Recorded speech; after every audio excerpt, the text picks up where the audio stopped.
The sound of shattering glass woke me at 4 in the morning, and I knew immediately it wasn't an accident. I went from knocked out asleep to sitting straight up, heart racing so hard it felt like it was in my throat. For half a second I tried to tell myself a picture had fallen or something normal like that.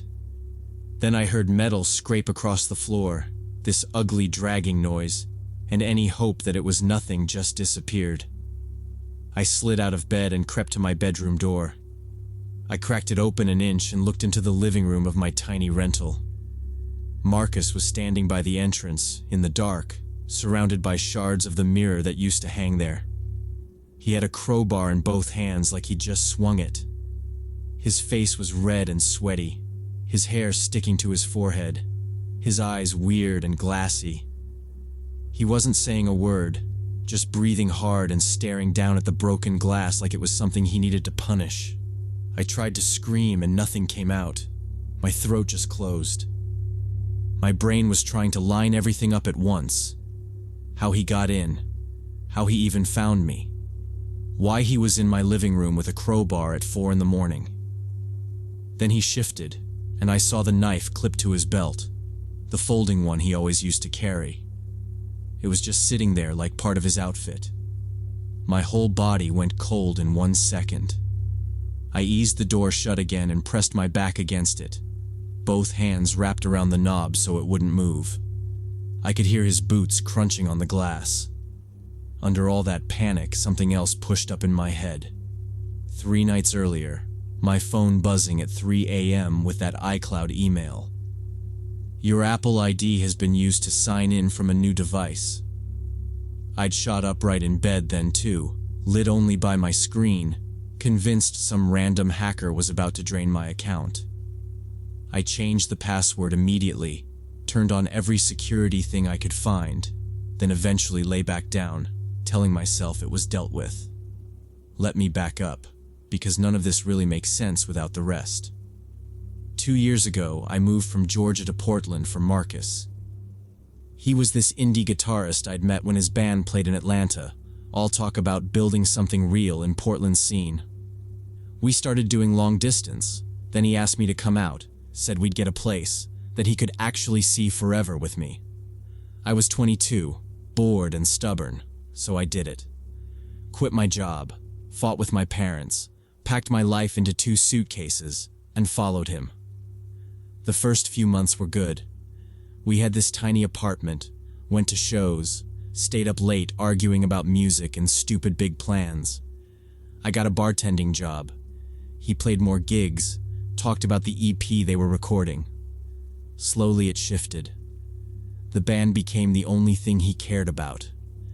If I brought up bills or how distant he'd gotten, he'd either shut down completely or snap about how I was stressing him out. We basically stopped having sex. We went from a couple to 2 people splitting rent and avoiding each other. 8 months ago, we finally broke up. No huge fight, just this tired conversation at our kitchen table where we both admitted it wasn't working. He said he needed to focus on the band and couldn't be tied down. I said I needed someone who actually saw me. I found a cheap room on the first floor of a house on the east side, signed the lease, and moved out. I blocked his number. I unfollowed him everywhere, deleted the photos. It felt like locking a door and walking away. I stayed in Portland because going back to Georgia felt like admitting I'd blown up my life for no reason. At least here I had a routine. I worked, came home tired, watched dumb shows, tried to remember what I liked before everything was about him. About 3 weeks before the break-in, I matched with Danny on Instagram. He followed the bar.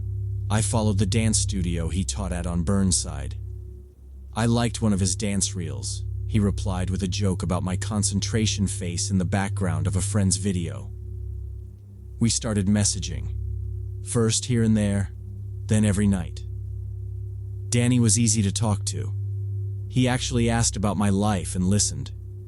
He sent me clips from his classes, kids messing up the choreography and laughing.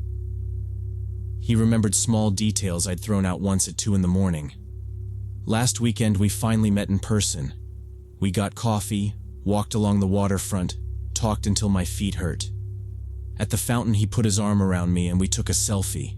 When I looked at it later, I actually looked happy, not tired or on guard. I posted it to my Instagram story without thinking twice. 2 days later, my phone started acting weird. The battery dropped fast. Apps opened and closed by themselves. I kept getting logged out of accounts. I joked to my coworker that my phone was possessed, but it bothered me more than I said. That night, after close, I was in the office doing cash out when another iCloud notification popped up. New login, unknown device. My stomach dropped. I locked the office door, sat down, and went through every single account. New passwords, new recovery questions. I checked my bank and cards, looking for anything off. For about an hour, I paced that tiny room, imagining some stranger somewhere going through my photos and reading everything.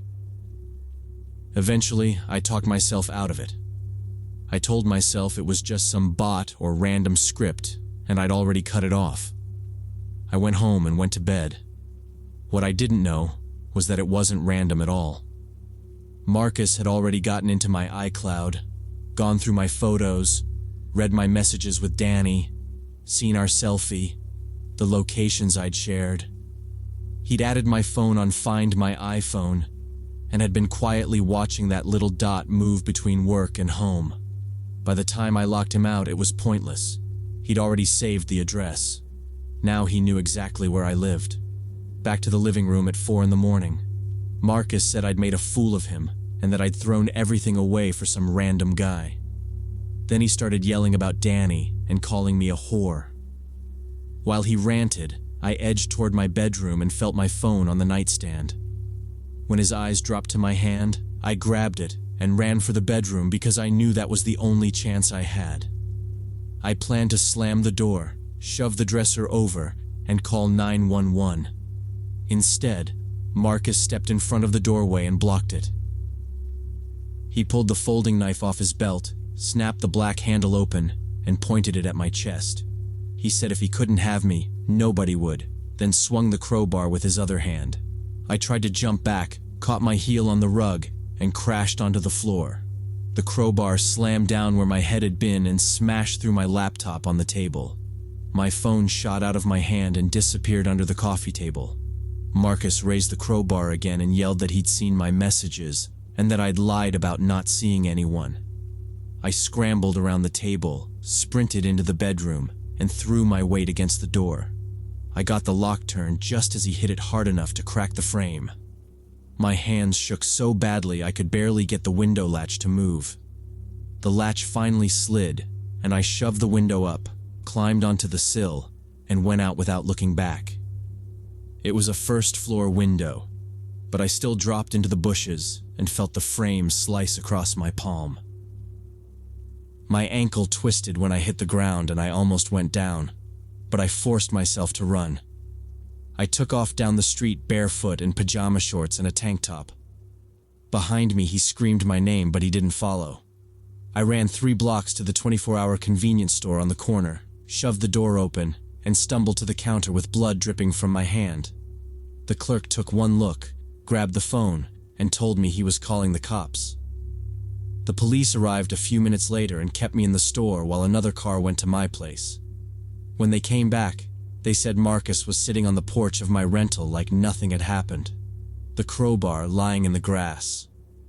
Inside, my room was destroyed, with broken glass everywhere, my laptop smashed, drawers dumped, and the mattress slashed over and over with the same knife he'd had on his belt. They arrested him for criminal trespassing and property damage and took him in that night. 2 days later, I found out he was already out because someone bailed him out. I went straight to court, got a restraining order, then went home and packed what was left of my things into boxes and trash bags. I bought a Greyhound ticket to Seattle and left within the week to stay with my older sister. I'm still there 9 months later. I flinch at sudden noises, especially anything that sounds like metal on glass. I deleted all my social media, changed my number, and found a job across town where nobody knows about Portland or Marcus or that night. My sister keeps mirrors in her house covered with curtains because I can't look at my reflection without seeing shattered glass and hearing that crowbar smashing everything I owned into pieces.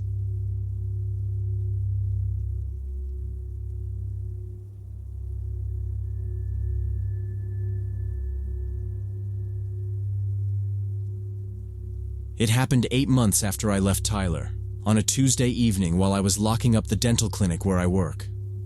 I was tired, key in the front door, already thinking about leftovers and Netflix, when my phone started buzzing in my scrub pocket. Unknown number. I almost rejected it without thinking. My thumb was literally over decline when something in my stomach flipped and I swiped to answer instead. "Hello?" I said. For a second there was just breathing, fast and ugly. Then Tyler's voice came through. Emily? Oh my God.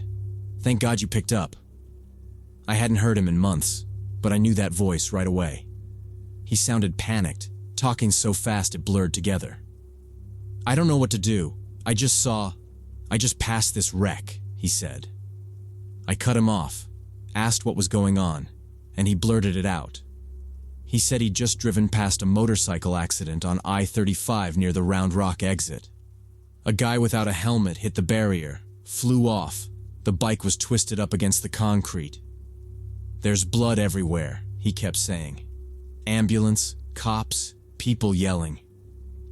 He told me he'd pulled over and gotten close when they were lifting the guy onto the stretcher. "It's Jake," he said.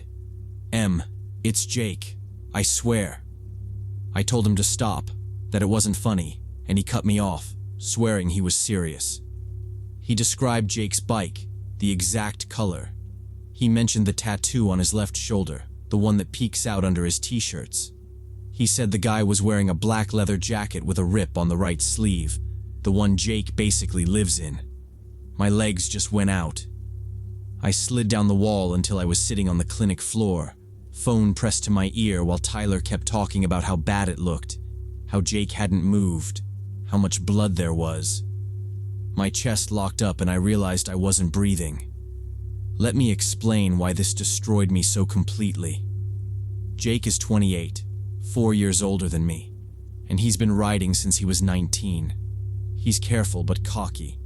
He wears a helmet on long rides, but on short errands he'll say, "It's fine, I'm just going down the road." I've begged him to stop doing that. We've actually fought about it. Tyler knew all of this because we dated for a year and a half. He met my family, came to barbecues at my parents' place, played cornhole with Jake, helped my dad fix the fence once like he was already part of the family. He knew every detail. When we started dating, Tyler was sweet. Brought me coffee to work, remembered stuff I'd said in passing. Then it turned into him needing to know where I was all the time. He'd text me, "Send a pic so I know you're actually there." And if I didn't reply fast enough, he'd blow up my phone. He'd scroll through my messages if I left my phone on the couch, then later casually ask about any guy whose name he didn't recognize. At first I explained it away as insecurity, but it just got worse. The final straw was at his job. He works at an inspection station, and I went there one afternoon after we'd already broken up to get some stuff out of his truck. I wanted to avoid drama, grab my boxes, leave. Instead, he started screaming in front of everyone, accusing me of cheating, calling me a liar. One of his buddies filmed part of it. By that night, the video was everywhere on local Facebook groups. People from high school were tagging me, asking what happened. I blocked Tyler's number, blocked him on everything, and told my parents I was done. For a while I changed my routes home, watched my mirrors, slept with my phone on my chest. Then it went quiet. I got used to not hearing from him. 8 months of silence, and then this call about my brother dying on the highway. I started calling Jake immediately, my hands shaking so bad I could barely hit the green button. It rang and rang, then voicemail. I hung up and called again. And again. I don't know how many times. Every time it went to voicemail, my stomach dropped lower. I called my mom, but she was on her night shift at the hospital and keeps her phone on silent. Straight to voicemail. My dad was on a business trip somewhere in the air, his phone off. Nobody was picking up. I got in my car and started driving toward Del Seaton, the closest trauma center I could think of. I was crying so hard my vision kept blurring, wiping my eyes with the heel of my hand between glances at the road. Between calls to Jake, I started calling hospitals. Ascension Seton, St. David's, Baylor Scott. I repeated the same description over and over. Male, late 20s, motorcycle accident, brown hair, tattoo on his left shoulder, name Jacob Miller. Every time they put me on hold, clicked back, and said they had no one by that name. I kept driving, kept calling, my phone hot in my hand. 40 minutes of this. 40 minutes of thinking my brother was dying or already dead somewhere, imagining my mom getting the news, picturing Jake's face at different ages, remembering every stupid fight we ever had, and wishing I could take it all back. Finally, Jake answered, sounding groggy and annoyed. "What?" he said. "Mads, what is going on? Why are you blowing up my phone?" I was already crying, asking if he was okay, if he'd been on I-35, if he was hurt. He kept saying, "I'm fine, I'm at home, calm down," but my brain wouldn't accept it. I asked if he'd crashed his bike. There was a short pause, and then he said, slower, "I'm not even riding today. I've been home all evening. I was in the shower, my phone's in the bedroom charging." I asked again, "You're really okay?" And he said, "Yes, I'm literally making pasta right now." I took the next exit and pulled into a random parking lot because I couldn't drive anymore. My hands were shaking on the wheel. As soon as the car was in park, I just broke down, ugly crying from relief and rage at the same time. Jake stayed on the phone, asking if I'd been in an accident. I told him I was fine physically, told him to stay on the line, tried to slow my breathing down. He didn't understand until I finally forced the words out about Tyler's call. I told him what Tyler had said, how he described the jacket, the tattoo, the bike. Jake went quiet long enough that I checked the screen to make sure we were still connected. Then he said, "Flat. I'm calling the cops, Maddie. This is too far." I agreed right away. This wasn't some bad joke. He had made me believe my brother was dying. That night, after I'd gone home and washed my face and Jake had driven over, we went to the police station together. I brought my phone with the unknown number, the call log, everything. We sat in a small interview room while an officer took our statements. I explained that Tyler knew my family, knew about Jake's bike, knew my fear. The officer listened, typed on his computer, and then said, "Without any direct threats to your life or property, this is hard to prosecute. It might be harassment, but it's not a clear criminal offense." Jake asked, "So he just gets to do this and nothing happens?" The officer said they'd make a report and told us to keep any future messages. The next morning, a text came in from another unknown number. It said, "Now you know what it feels like to be terrified of losing someone you love. You embarrassed me in front of everyone at work. Now we're even." I stared at it for a long time. I didn't respond. I took a screenshot with the time and number showing, emailed it to the officer like he'd asked, and then blocked that number too. I blocked it, but the message burned into my brain. 8 months have passed since that call, and I still haven't gone back to normal. I changed all my locks, even though my landlord said it wasn't necessary. I bought a cheap camera for my front door and paid a guy from work to install it. I stopped answering calls from numbers I don't recognize. If it's important, they can leave a voicemail. I told my family that if there's ever an emergency, they need to text as well as call, because I will not pick up unknown numbers anymore. The police ended up doing nothing. They called Tyler in, asked some questions, And then a detective left me a voicemail saying Tyler claimed he really did see an accident and got confused about who it was. He said Tyler was sorry if his wording caused me distress. That was it. No charges, no restraining order, just a line in a report. Knowing he got to shrug and walk away made me feel stupid and small, but Jake keeps reminding me that at least there's something on file if he ever escalates. Since then, Jake answers every single one of my calls, even if he's busy. Sometimes he picks up just to say, "I'm okay, can't talk," and hangs up, because he knows that if I hit voicemail, I'll start shaking. My heart still jumps when a motorcycle flies past me on the highway. Every ambulance siren makes my shoulders tense until I can see where it's going. I hate that my body reacts before my brain can tell me it's not him. Those 40 minutes live in me now. They're in the way I double-check my front door at night, the way I keep my phone volume all the way up, the way I avoid that stretch of I-35 when I can. Tyler took something I can't get back.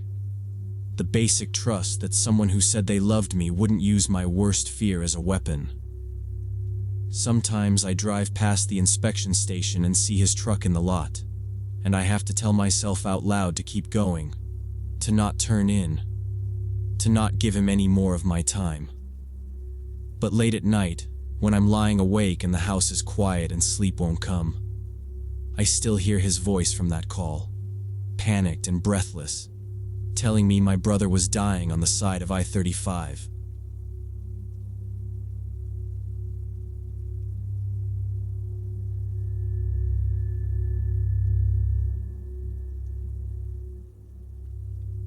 So for the context, I was working as a cashier at Safeway when I turned 20 and met Derek at the auto shop 3 blocks away. He was 24, seemed perfect for the first 2 months, bought me flowers every Friday, fixed my dying Toyota for free, made me laugh with stories about weird customers. I knew he'd done 8 months in jail for assaulting someone at a bar, but he said it was self-defense, that the other guy came at him with a knife first, and I believed him.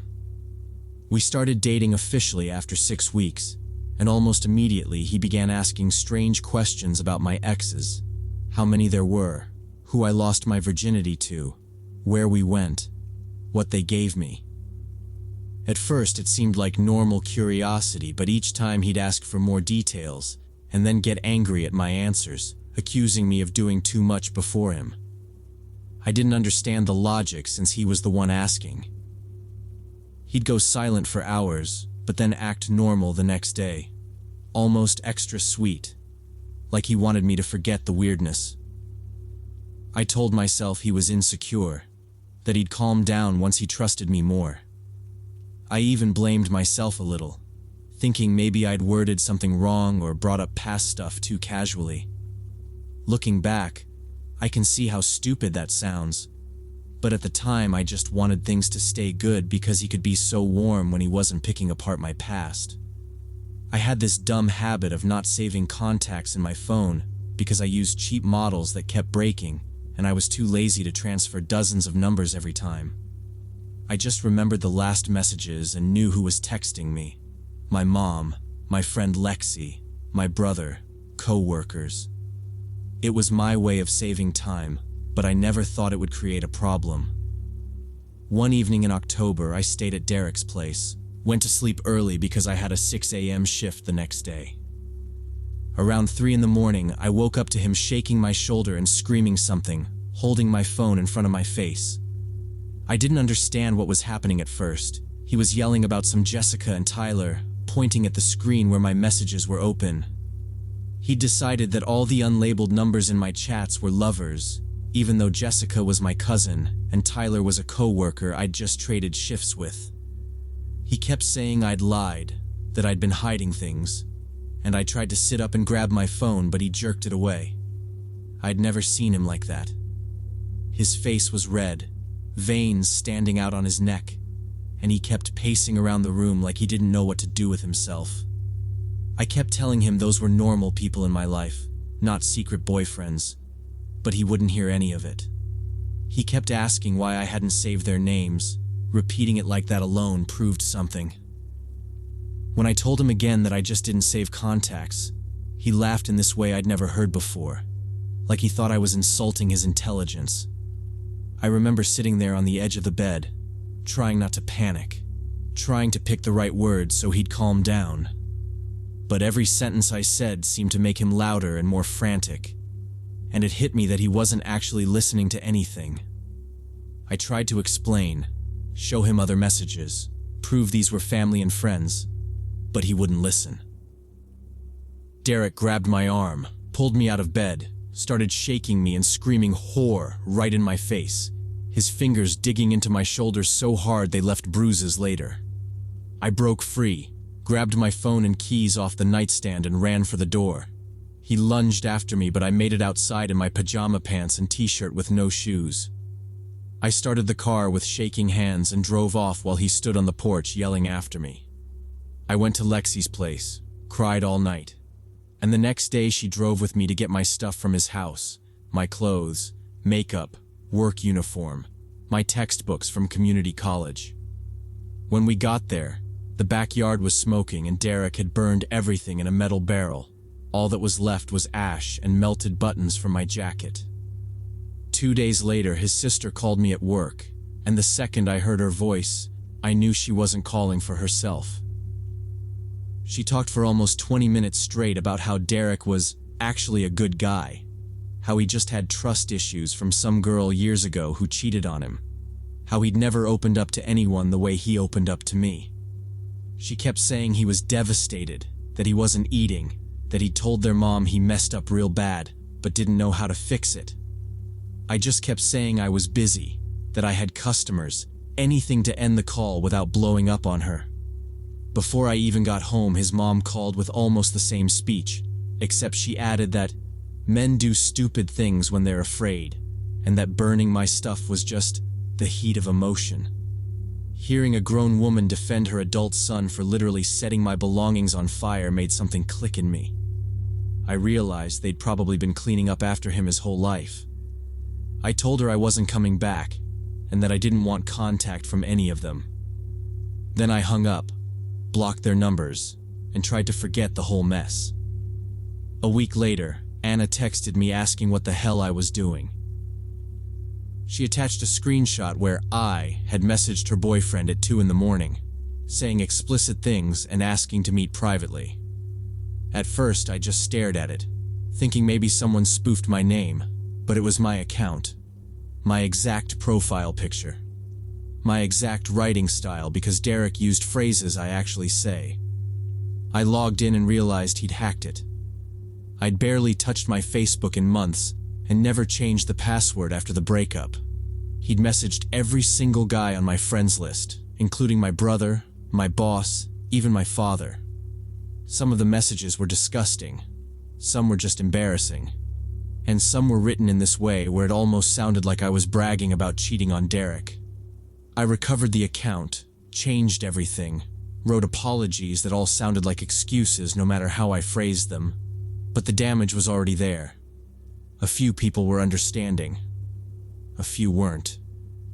And sitting there typing, "That wasn't me, I'm so sorry," over and over, made me feel like I was apologizing for something he'd done with my own hands. Then the stalking started, slowly at first. I'd walk out of Safeway at night and see his car parked 3 rows back, his silhouette barely moving. He'd leave the second I noticed him, not fast, just easing out of the lot like he wasn't doing anything wrong. A few days later, he was outside my apartment building, leaning on the railing by the entrance pretending to be on his phone. I walked past him without looking, and he didn't say a word, but I could feel him watching every step I took until the door locked behind me. The worst was the mall. I went to replace the clothes he'd burned, and he followed me through 3 stores. He never approached, never touched me, just stayed far enough away to make it obvious he was choosing not to come closer. That was somehow scarier than if he'd yelled. I finally called my Uncle Roger, who was sheriff in the neighboring county. I don't know what I expected, maybe just advice, but he drove straight over with 2 patrol guys. They found Derek in the city park across from my building, sitting on a bench directly facing my windows. My uncle talked to him in this calm but deadly serious tone I'd never heard him use before. The officers documented everything, took statements, and told me to file for a restraining order first thing in the morning. At the hearing, Derek barely looked at me. He didn't defend himself, didn't apologize, nothing. The judge granted a 3-year order prohibiting all contact. That was 2 years ago. My uncle says Derek moved to Arizona and works on some ranch now, but I don't check. I don't want to know.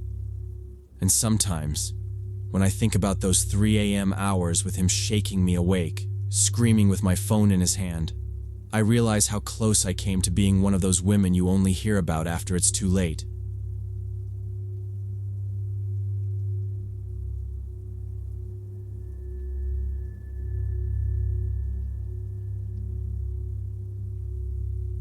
Sometimes Caroline sends me videos from her new gigs, and I look into the eyes of those young guys on stage. They're about the same age I was when we met. They look happy, loud, jumping around like this is the start of everything. I watch them, and I can almost feel the drums under my hands again. But when I pause the video, I see things I missed then. I see the jaw grinding, the eyes too wide, one guy wiping his nose every few seconds. I know she's feeding them lines in some club bathroom and calling it professional stimulants. I know she decides where they live, who they get to see, when they sleep. I think about messaging them, typing out a warning, but then I remember I have no proof, only my word against hers now. She posts those videos like everything is normal, smiling in the background, arm around some new singer. I stare at my phone and think about calling the police, or her sponsors, or anybody. Then I remember it would be my story against a successful manager who always looks professional. It all started a year and 8 months ago when I got kicked out of university after failing my exams hard. My dad had died 3 months before that, sudden heart attack in our kitchen. After the funeral, I stopped caring about lectures or anything. I'd open my books, and the lines would just swim around. When the dean told me I could repeat the year or leave, I walked straight out, went back to my dorm, and set my practice pad on the desk. Music was the only thing left. I'd been playing drums since I was 12, cheap kit in my parents' garage, my dad yelling to hit them harder. So when my dorm friend Dennis said his acquaintance Caroline was looking for a drummer for a rock band she was producing, I half thought it was a joke. I almost didn't go, but staying in my room feeling useless seemed worse, so I took the address anyway. The studio was in a brick building behind a tire shop, walls covered in band stickers. Inside, Caroline was working with 3 other musicians, 2 guitarists, and a bass player. She was 9 years older than me, leather jacket, tablet in her hands, talking about industry connections and contracts. After we played a few songs, she looked me over and said I was perfect, then announced we'd start 6-day rehearsals. Our first concert was at a small club, nothing fancy, but for me it felt huge. People actually cheered, some shouted our name, and for the first time in months, I felt needed. After the show, while we unloaded the van, Caroline told the others to go ahead and pulled me aside. She asked if I wanted to play like that every night, said professionals used help, then showed cocaine. I'd only ever drunk beer at parties, never touched anything harder. I told her that, and she just smiled, tapped the bag against my chest. She said rock stars didn't need families or university, just the stage and the music. Either I was with them, or I could go back to my depression. I thought about my mom alone in that apartment and told myself it would be just once. The next year and a half blurred together into tours, rehearsals, recordings, barely any days off. Caroline moved us into a house she rented for the band and took over everything. Who slept where, what we ate, when lights went out. Her praise after a good show felt like oxygen. When I slipped, She talked about finding another drummer. By then, we'd stopped having lives outside her and the band. Calls home turned into short check-ins where my mom asked when I'd visit, and I lied about coming soon, knowing Caroline never let me go. Before every show, she lined us up in the kitchen or backstage bathroom, putting cocaine and amphetamines in our hands and calling them professional stimulants so we could handle 3 concerts a week. I got hooked, dropped weight, and Caroline said that's how rockers look. Everything started falling apart about a year and 3 months in when my younger brother Jason wrote that he wanted to come to a rehearsal to watch me play. I hadn't seen him in months and I missed him, so I told him to come, even though Caroline always said rehearsals were closed. That day we were in our usual cramped studio, running through the set. Me on drums, Mark on guitar, Travis on bass, Amy on vocals. Jason sat in the corner on an amp, filming bits on his phone, smiling every time I tried something fancy. For a little while I forgot about the drugs, the pressure, all of it, and just tried to impress my kid brother. Caroline showed up late, which was already weird for her. No hello, no joke, just walked in and stood with her arms crossed while we finished half a song. Then she clapped once and told us to stop. She said we needed to talk about a serious problem with loyalty. I thought she was going to complain about someone missing rehearsal or being high at the wrong time. Instead, she stared straight at me and asked how much the other band had paid me for our demos. I laughed because it sounded insane, but she didn't. She said she knew I'd leaked our songs to a competing band from the next town, that they suddenly had tracks just like ours, and there was only one way that could happen. I told her I hadn't sent anything to anyone, that I barely talked to other musicians anymore. She cut me off, voice going up, listing everything she'd done for me. The house, the shows, the career. Then she called me a traitor, said I was ruining her work and dragging the band down with me. Jason kept looking between us like he was watching 2 different versions of me. I asked her to show proof, told her we could go through my phone right there. That's when she snapped. She screamed that the proof was people talking, that she knew this business and kids like us didn't. Mark tried to step between us, saying this was crazy, and she turned on him, called him an accomplice. Then she grabbed his guitar off the stand and smashed it on the floor so hard the neck broke. The crack made Jason jump and Amy started crying. Caroline began kicking over stands, throwing cables and pedals, just wrecking everything in reach. I moved toward her with my hands up, telling her to calm down, saying we could sort it out, that nobody had betrayed her. She grabbed a heavy microphone stand with both hands and swung it at my head. The bass passed so close I felt air on my ear. If it had connected, that would have been it. Jason yelled at her to stop and she spun toward him, still holding the stand, screaming that I'd brought my family there to drag me away. She shouted that real rock stars didn't need families, that this was exactly what she'd warned me about. Mark pulled out his phone and called the police, voice shaking while he told them our manager was attacking us. Travis grabbed Jason and pushed him toward the door. I followed, waiting to feel that stand in my back. Caroline didn't come after us. We just heard more stuff breaking behind the closed door. We ended up outside on the sidewalk, all of us shaking. Jason stared at the red mark where the stand had grazed my neck and kept asking if I was okay. When the police arrived, they went in first, then brought Caroline out looking furious and suddenly quiet. They took our statements and asked if we wanted to press charges for assault and property damage. Mark said yes. The studio owner said yes. My hands were still shaking, but I said yes too. That was the last time I saw Caroline in person. The band pretty much died that day. Amy texted that she was done. Mark said he couldn't touch a guitar for a while. Travis went back to his old job. I moved out of the band house that week and into my mom's place with Jason. Coming off, everything was ugly, but my family didn't leave me alone for a second. They pushed me into a clinic, and for the first time I said the word addict about myself. Caroline didn't just vanish, though.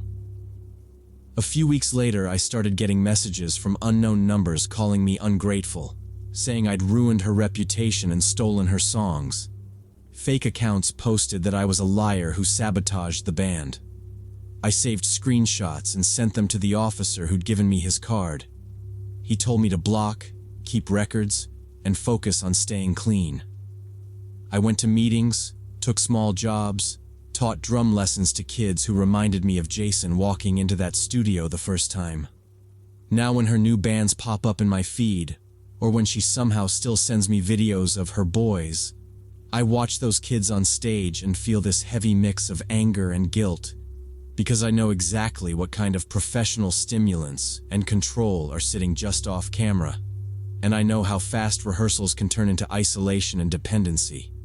But any attempt to warn them would sound like bitterness from a failed drummer, so most of the time I just close the app, stay sober one more day, and live with the fact that the best thing I ever did for myself was also the thing that finally proved she'd rather swing a metal stand at my head than let me walk away.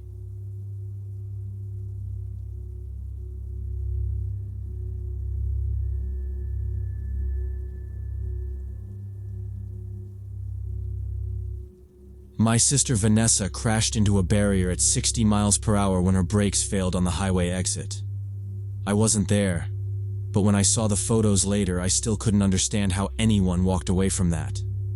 She survived with a broken spine and a concussion, and the doctor said the metal plates in her back would be there forever. Then one of them pulled my parents and me aside and said the brake fluid had been completely drained.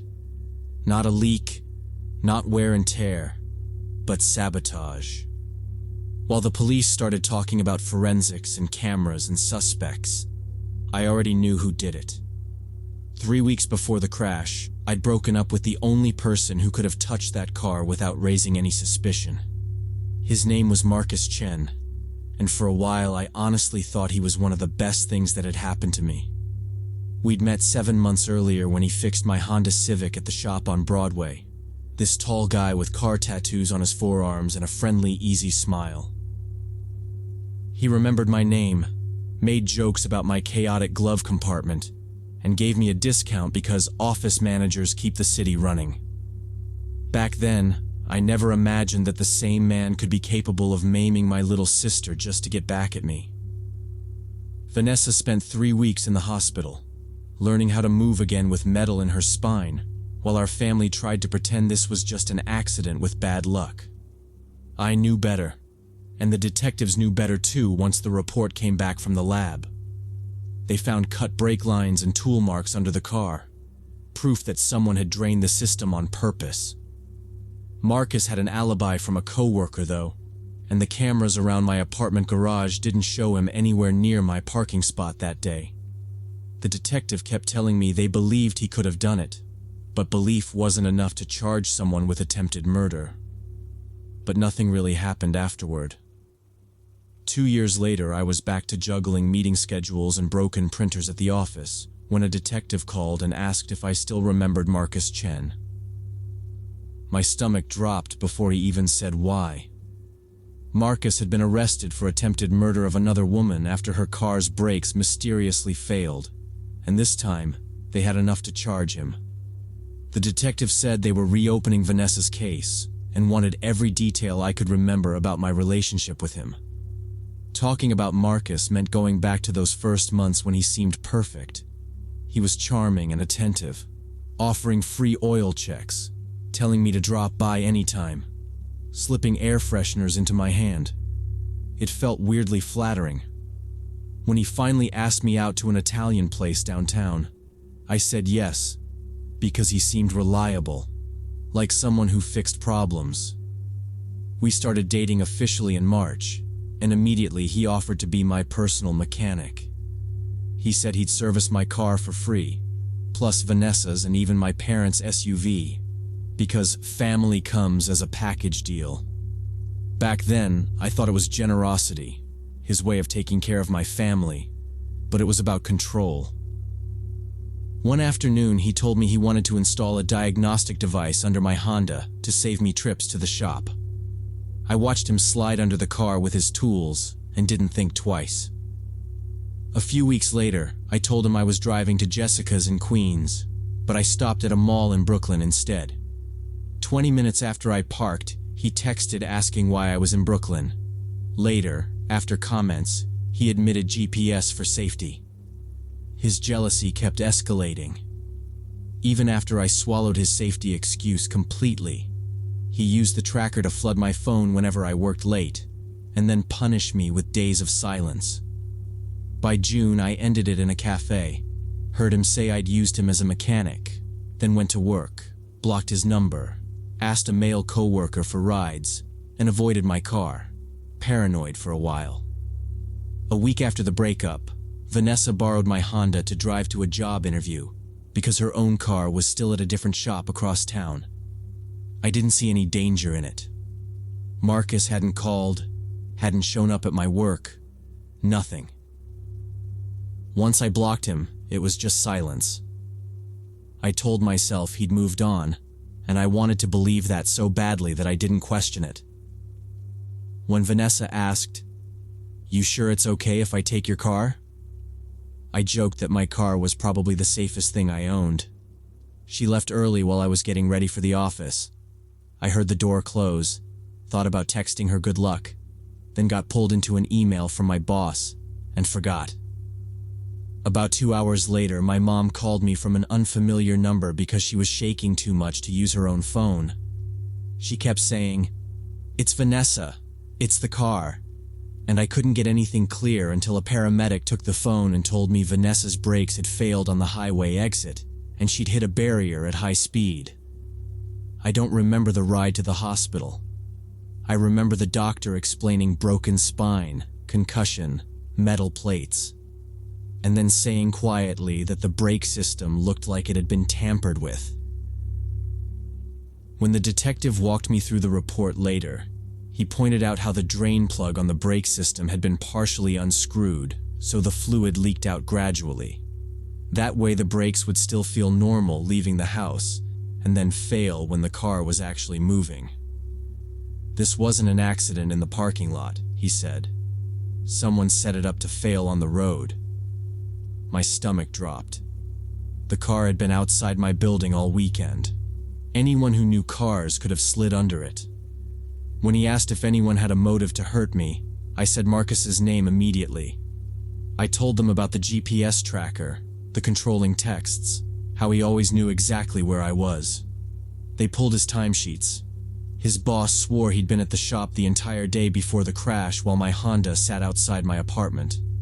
The street cameras on my block stopped just before the parking area, so there was no video of who went near the car. The detective didn't argue with my theory, but he said they couldn't arrest someone just because his ex thought he was dangerous. After months of, "We're still working on it," they formally closed Vanessa's case as an unsolved crime. Vanessa learned to walk with a cane and a permanent ache in her back. I went back to scheduling meetings and ordering office supplies with this constant thought in my head that my choice to date Marcus had put her in that car. 2 years passed like that. Then one afternoon, a detective from the investigative unit called and asked if I could come in to talk about Marcus Chen again. For a second, I thought Marcus had somehow gotten my new number. Instead, the detective told me Marcus had just been arrested for attempted murder of his new ex-girlfriend, a woman named Amy Rodriguez. Her car had caught fire in a parking lot. The fire report showed her fuel line had been cut and damaged, so it would ignite while the engine was running.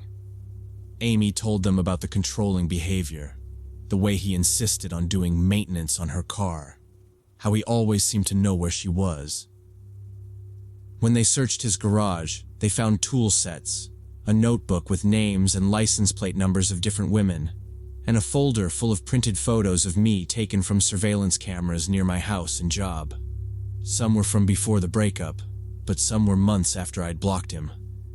The detective said that, combined with Amy's case and the pattern of car sabotage, they were officially reopening Vanessa's file and could now connect Marcus to her crash.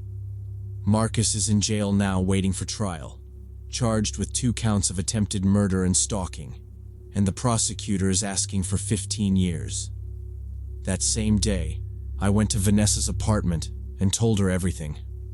She listened while I went through it step by step, one hand resting on her lower back where the plates are. When I told her about the photos and the notebook, she started crying, and I realized I was too. It wasn't relief. It was the weight of understanding how close things came to being worse, and how long he walked around free. Vanessa still uses her cane and can't stand for very long without pain, and I still catch myself replaying every red flag I ignored, thinking about how if I'd trusted my gut sooner, maybe she would have walked into that interview instead of being wheeled into surgery.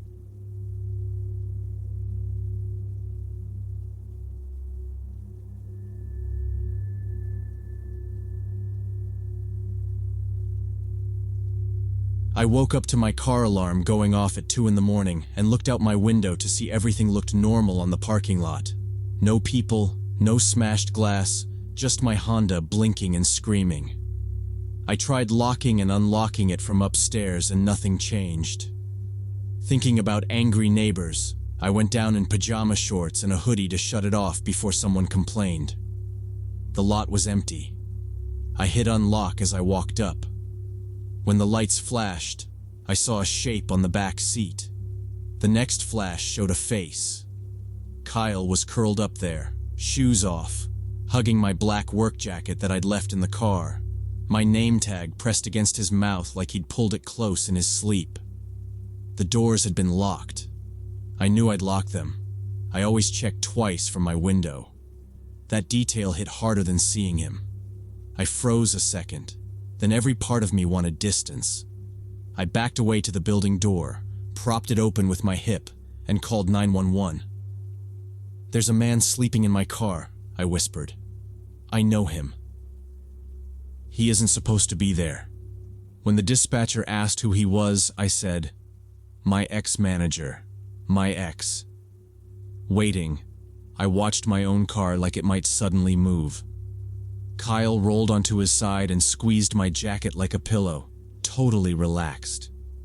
This wasn't the first time I'd seen him somewhere he shouldn't be, standing outside the shop on his day off, parked near my bus stop. But inside my locked car felt like some new line had been crossed. Listening for sirens, I kept thinking about how ordinary he'd seemed 6 months earlier, when I first met him at Coffee Bean on Maple Street. I was 22, broke, and just happy someone hired me. Coffee Bean was a small strip mall shop. Kyle was the 30-year-old shift manager, friendly and confident, the type who remembered regulars' orders and joked through the morning rush. For the first few months, everything seemed normal. He trained me, showed me how to make cappuccinos the right way, and walked me to my car after closing because the lot was sketchy. He started bringing extra food when I forgot lunch, fixing little mistakes on my till, texting me about schedules, and then about everything else. After about a month, we started dating. At first it was good. He'd swap shifts so I could study, show up with my favorite candy bar, send good luck texts before exams. Dating my manager felt messy, but it also felt safe, and I needed the job, so I pushed away the small stuff that bothered me. Then his mood started flipping. If I laughed too long with a regular, he'd go stiff and barely speak the rest of the shift. Later, he'd blow up over something stupid, like a mug left in the sink or me not texting when I got home fast enough. It wasn't constant screaming, just sudden bursts that left me apologizing and confused. I kept telling myself he was just stressed, that it would calm down. The last fight was about my friend Tessa's birthday. It was a small party. She barely knew Kyle, so she didn't invite him. I told him a week ahead. The day of, he kept joking that I'd cheat on him, asking what I was wearing, if guys would be there, saying maybe he should drop by. When I said, "I'm going without you, Kyle. It's not that serious," he threw his phone at the wall and yelled that I was disrespecting him. I grabbed my bag and left while he was still shouting. The next afternoon, before my shift, I told him at one of our tables that I was done. He kept asking, Who is he? Like there had to be someone else. There wasn't. He stared at me for a long time, said, "You'll regret this," and walked into the back. He quit the shop the next week. When my manager told me he'd turned in his keys, I felt more relieved than sad. 3 days after Kyle quit, I looked up from wiping a table and saw him through the front window at the Starbucks across the street. He was in a green apron, standing behind their counter, not working, just staring at me. Our eyes met. He didn't smile, didn't look away. I pretended I hadn't seen him and finished my shift with shaky hands, then went home and sent out every application I could. Within a week, I transferred to a different coffee shop about 5 miles from my house, in a neighborhood Kyle had never mentioned. The commute sucked, but it felt safer. I blocked his number, deleted him from social media, and told myself this was a clean break. A week into the new job, my manager gathered us before opening to introduce a new barista. We turned toward the door, and it was Kyle, in our apron, smiling like this was a joke. "Hey," he said, "guess we keep running into each other." Everyone laughed. I didn't. Later, while we restocked syrups, he leaned close and said, "Relax. It's just a job. World's small." He wouldn't say how he heard about the opening. That's when it really hit me that he was tracking where I worked somehow. Maybe through friends, maybe by following me. I didn't tell my manager. I needed the paycheck and kept convincing myself I was overreacting, even as my stomach stayed tight every time I saw him watching me over the espresso machine. The texts started 3 days after he showed up. I was leaving a grocery store when an unknown number sent me a photo of my Honda parked a few rows over with the caption, "1437 at the grocery store. Saw you today."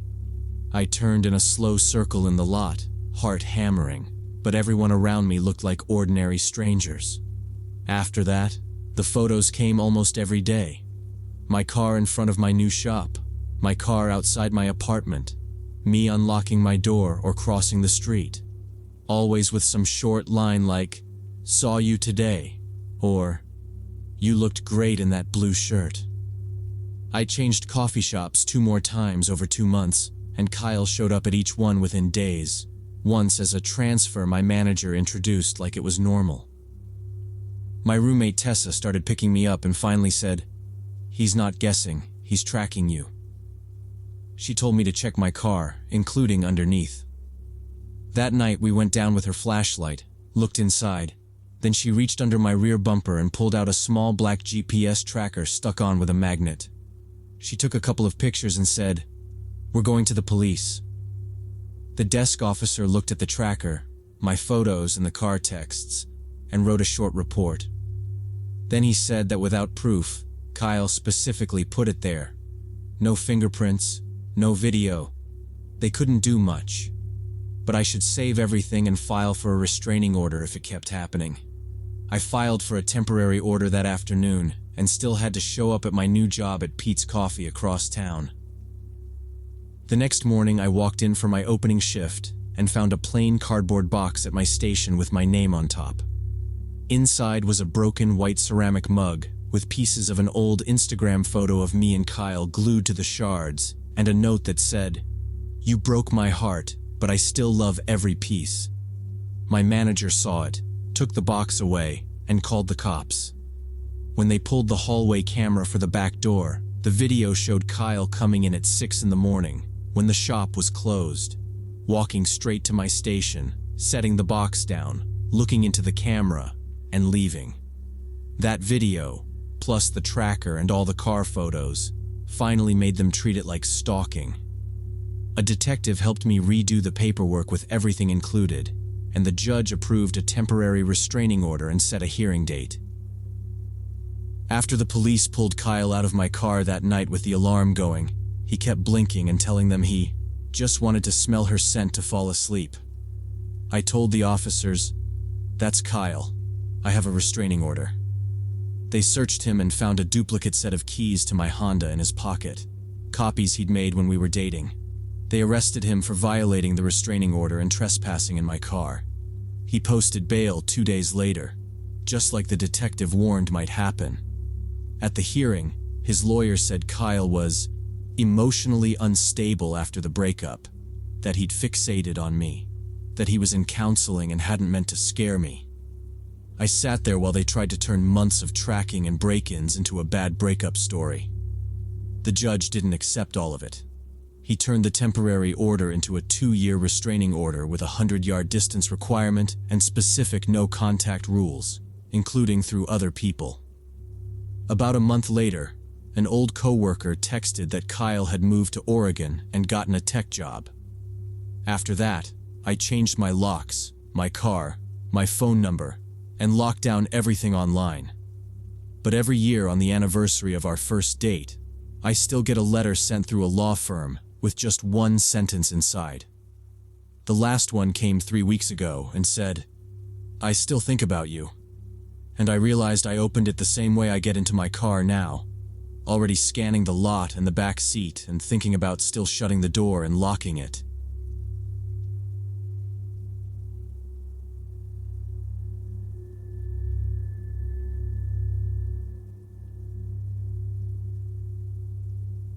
During the summer of 2013, I met Trevor Walsh in the emergency room at St. Luke's Hospital, where I worked as a nurse right after college. He came in with a broken arm from falling off a ladder at a construction site, 30, an electrical contractor, and way too upbeat for someone who'd just eaten concrete. He thanked me for every single thing, joked about being clumsy, and kept calling me the only competent person here, which felt nice after a brutal shift. While I went over his discharge instructions, he watched me in this steady, careful way, and finally asked if he could have my number so he could say thank you properly sometime. I knew it crossed a professional line. We're told over and over not to date patients. But his chart was closed. My shift was over. And I told myself that made it technically okay. I hesitated long enough that he said he'd understand if it was inappropriate, and that weirdly pushed me into grabbing a pen and writing my number on his paperwork. A week later, we went on our first date. Then we were seeing each other 3 or 4 times a week. Restaurants, movies, little gifts. Him picking me up after night shifts with coffee in the cup holder. For the first 3 months, he was thoughtful and romantic, texting good morning and good night, asking about my patients by name, and my coworkers kept saying I'd finally found a real adult relationship.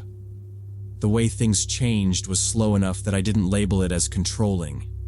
He started with my parents. If I mentioned brunch with them, he'd roll his eyes and say they still treated me like a teenager, that they didn't respect my job or my boundaries. When my dad invited me to a family dinner, Trevor said, "You know you can just say no, right? They don't own you."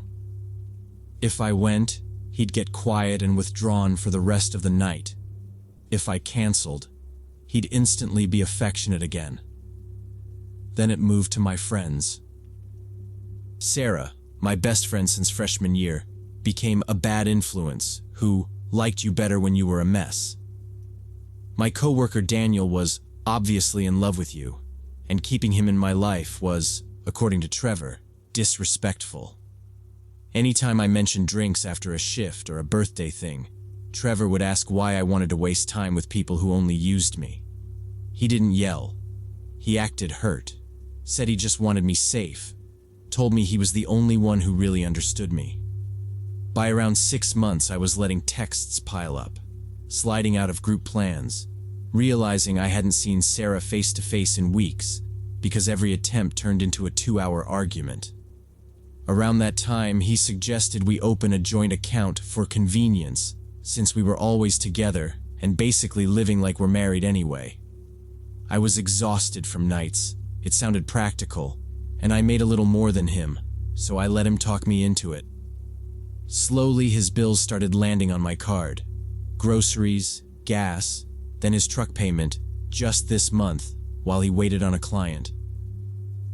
He convinced me to take a small loan in my name to cover a rough patch, promised he'd pay it off fast, then snapped that I was keeping score when I checked in about it. One night I opened my banking app and realized my separate savings were basically gone, and the only person I had left to lean on was him. The breaking point came in October when my dad called and said my mom was sick, she needed surgery, and they wanted me to come home for a few days. I told Trevor, and before I'd finished the sentence, he said it was emotional manipulation, that they knew exactly how to pull my strings. When I said I was going anyway, he looked at me and said, very flat, "No, you're not going." Hearing that, like I was a teenager asking permission, finally snapped something in me. The next day on my lunch break, I called my parents back from an empty supply room, started crying, apologized for barely talking to them for months, and told them I needed help leaving. We made a plan without telling Trevor anything. 2 days later, my dad and my brother showed up with a rented truck while Trevor was at work, and we cleared my things out in under 2 hours. Clothes, paperwork, a few sentimental things, everything we could carry. I left the joint account card on the table with a short note saying I was safe, and he wasn't to contact me. That week I quit St. Luke's, took a position at another hospital across town, and moved back into my old bedroom at my parents' house, telling myself the worst was over. It wasn't. The messages started almost immediately, long apologetic texts, then angry paragraphs about how I'd ruined his life, then direct threats that I'd regret this and my family would pay. I blocked his number. He made new ones. He found my social media, my work email, and when I blocked those too, he started mailing padded envelopes to my parents' house, stuffed with printed photos of us smiling together and notes scrawled on the back that only said, "Come back to me." After a month of stalking, I filed a police report and got a temporary restraining order, but Trevor kept violating it. He parked his truck at the far end of my parents' lot with the engine off and just sat there facing our building. If I left for work, he'd wait a minute, pull out behind me, and follow a few cars back all the way to Mercy General. I wrote down dates, times, license plate, printed his messages where he wrote, "You'll regret this and your family will pay," and brought everything to the police.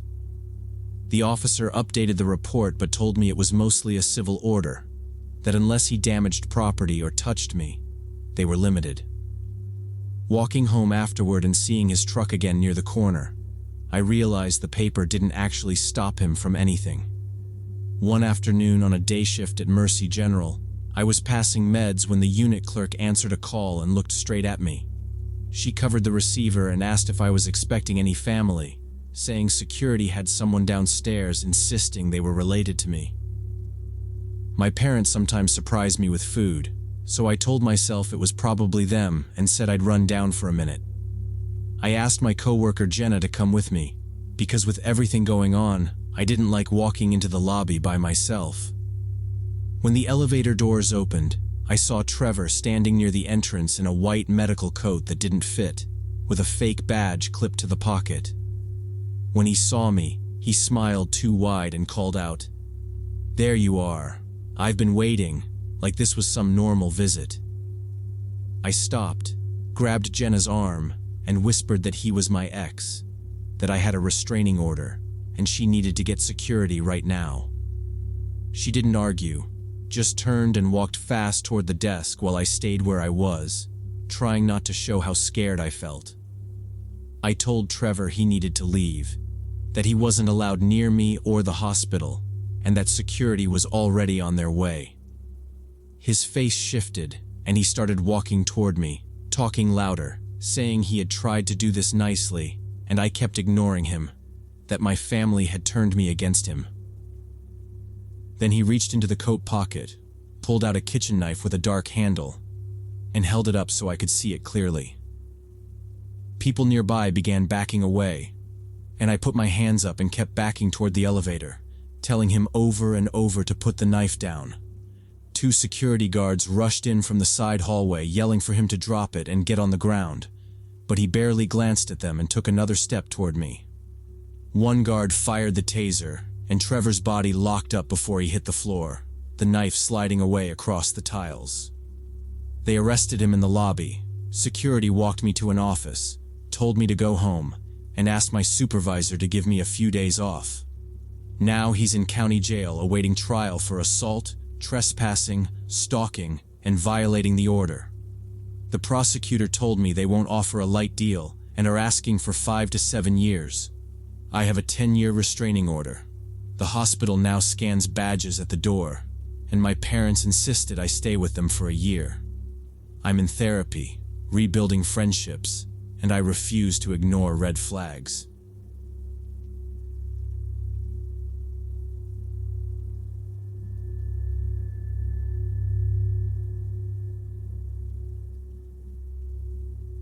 In late August of 1996, when I was just 19 years old, I was teaching morning yoga classes at a studio called Lotus, and there was this regular client named Brad who came every Monday, Wednesday, and Friday at 7 a.m. He always arrived 10 minutes early, laid out his mat in the back row, and went straight into stretching like he'd been waiting all night to get on that floor. During class, he barely glanced at anyone, didn't flirt, didn't show off, just focused on his breathing and did whatever I cued. We only talked in little bits before and after class, weather, traffic, some joke about how tight his hamstrings were. He looked mid-30s, always in a button-down and slacks by the time he left, and I just assumed finance guy, probably with a wife who'd picked out his ties. I had a firm rule about never dating clients, and honestly, he seemed like one of those calm, settled adults whose life is already fully built.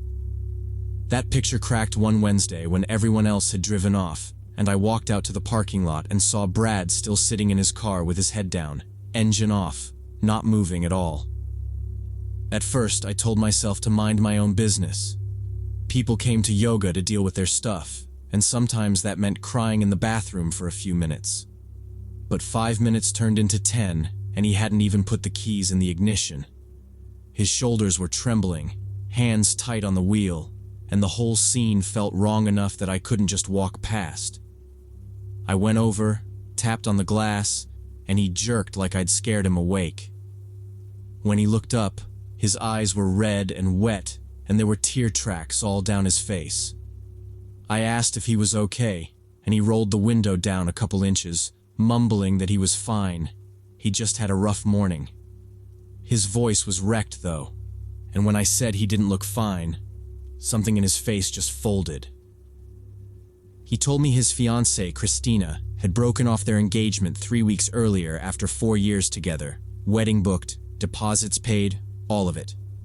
He said he came home from work, saw her suitcase gone, and a short note on the table saying she couldn't do it, that he wasn't the person she thought she was marrying. No fight, no conversation, nothing. As he talked, he kept repeating that line about not being the person she thought. But every time I gently asked what that meant, he just shook his head and said he didn't know, like he'd hit a wall in his own story. Brad kept apologizing for dumping this on you when you probably have a full day of classes, and I told him it was okay, that part of my job was listening. The lot was empty by then, just his car and mine, and it bothered me to think of him driving off like that with his hands shaking. I didn't want to blur the instructor-client line, but I also didn't feel right just walking away, so I offered something in the middle. I said that if he wanted a neutral person to talk to, I grabbed coffee after my Wednesday class most weeks at a little cafe around the corner, and he was welcome to join as a friend. I made sure to use that word. He nodded fast, thanked me more than was necessary, and we exchanged numbers so I could text him the exact time. That night I lay in bed going back over the conversation, that weird emphasis on how Christina thought he was someone else, and I remember thinking I hoped I hadn't stepped into something messy without realizing. We started meeting for coffee the very next Wednesday. I walked in sweaty and still in my leggings, and he was already there, 2 mugs on the table, saying he'd guessed my order from watching me grab takeout before. For the first couple of weeks, he mostly talked about Christina, how they met at a friend's barbecue, how they'd almost bought a house together, how he kept waking up thinking he heard her in the shower. I listened and asked questions when it made sense, trying not to pry too hard when he skipped over certain parts, like what their biggest arguments had been about. Slowly, though, his focus shifted. He started asking about my family, my plans, teased me about being too zen for my own good, and the heaviness around him lightened a little. After our third coffee, he paused on the sidewalk outside the cafe and asked if I'd let him take me to dinner somewhere proper, saying he understood if it crossed a line. I stood there thinking about my no clients rule and realized that in my head he'd already become Brad, the guy I get coffee with, not just a person on a mat in the back row. I told him I'd say yes as long as I could transfer him to another teacher, and he agreed immediately, like he'd already prepared for that condition. The Italian place he picked was small and busy enough that we could blend in, and once we sat down, the whole thing felt strangely natural. We didn't talk about Christina much. Instead, we talked about music, bad jobs, childhood stories, and he kept making these self-deprecating jokes that actually landed. The intensity was still there, though, in how closely he listened, how he remembered little things I'd mentioned weeks earlier. When the restaurant finally started closing around us, and we went out to the dark parking lot, he walked me to my car, and there was that awkward pause you get right before someone decides whether to hug or just wave.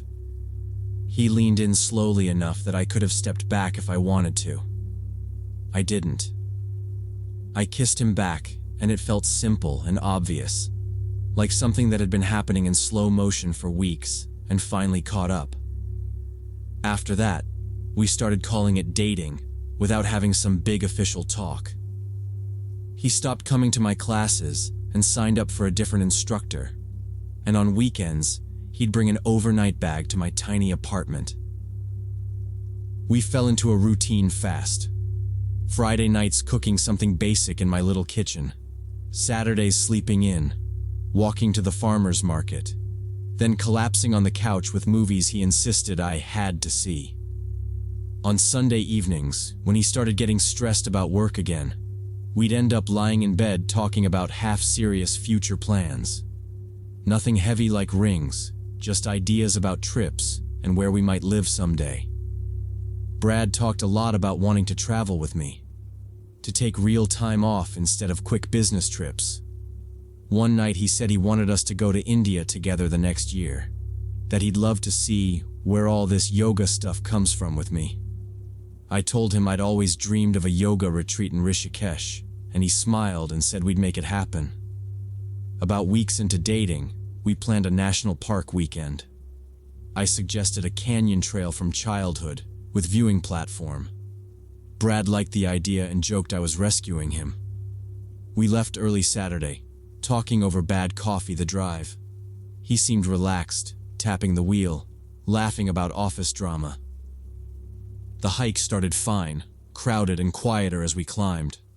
Brad kept up, breathing but refusing rest whenever I suggested.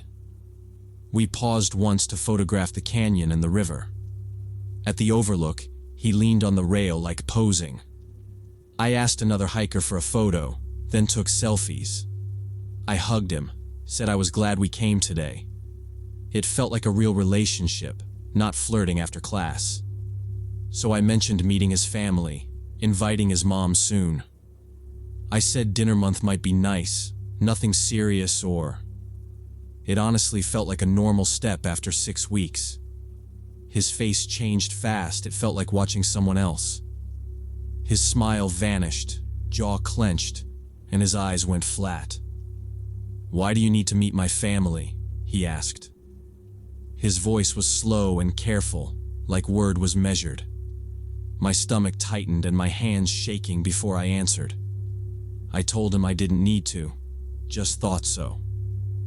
He stared and said quietly, "You ask many questions, Casey." Then he added, "Just like Christina." And I felt cold. I started apologizing, saying we could forget it. No pressure. Before I finished talking, he shoved me in the chest. It wasn't clumsy or playful. It was direct, controlled force. I slammed into the railing and my legs flipped over. The slope beyond was steep and rocky, so I rolled. Dirt and stones hit while I grabbed roots and bushes. I finally hit a narrow ledge and everything went white. When sound came back, my ribs and wrist were screaming. I lay curled on rock, scared to move at all. I tilted my head and saw the platform above me. Brad stood there, looking down like he was watching television. He didn't call my name, didn't reach, didn't look surprised. After a second, he turned away and walked out of sight. I tried to scream, but only a dry wheeze came. I focused on breaths, terrified of slipping off the ledge. Eventually, I heard voices above, closer than on the trail. A man shouted someone was there, and a woman answered. I heard kids crying and souls scraping near the railing. They yelled "Way," asked my name, said help was coming. One of them called emergency services and described fallen hiker. After a while, I heard radios and then helicopter blades approaching. A rescuer came down on a line, talking calmly non-stop. He wrapped harness around me and warned it would hurt. They lifted me, slid me onto stretcher, and I blacked. My next memory was hospital ceiling and scissors cutting fabric. Doctors told me I had broken wrist, rib, and concussion. The second day, a detective came in and showed badge. He pulled a chair and asked me to explain everything. I told him about the hike, question, and the shove. I described Brad watching me, then turning away without speaking. The detective listened quietly, taking notes, not interrupting even once. When I finished, he said, "We've been looking for him." He said Brad's name was fake and gave me another. In another state, there was warrant involving Christina, his ex. She reported years of abuse, stalking, and one car attack. He'd been arrested, posted bail, and disappeared before court date. They never found him, and I don't ignore red flags.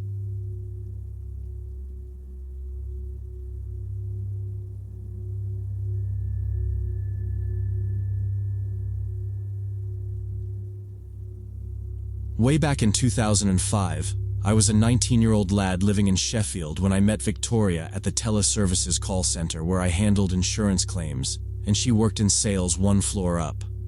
Back then, my life was simple.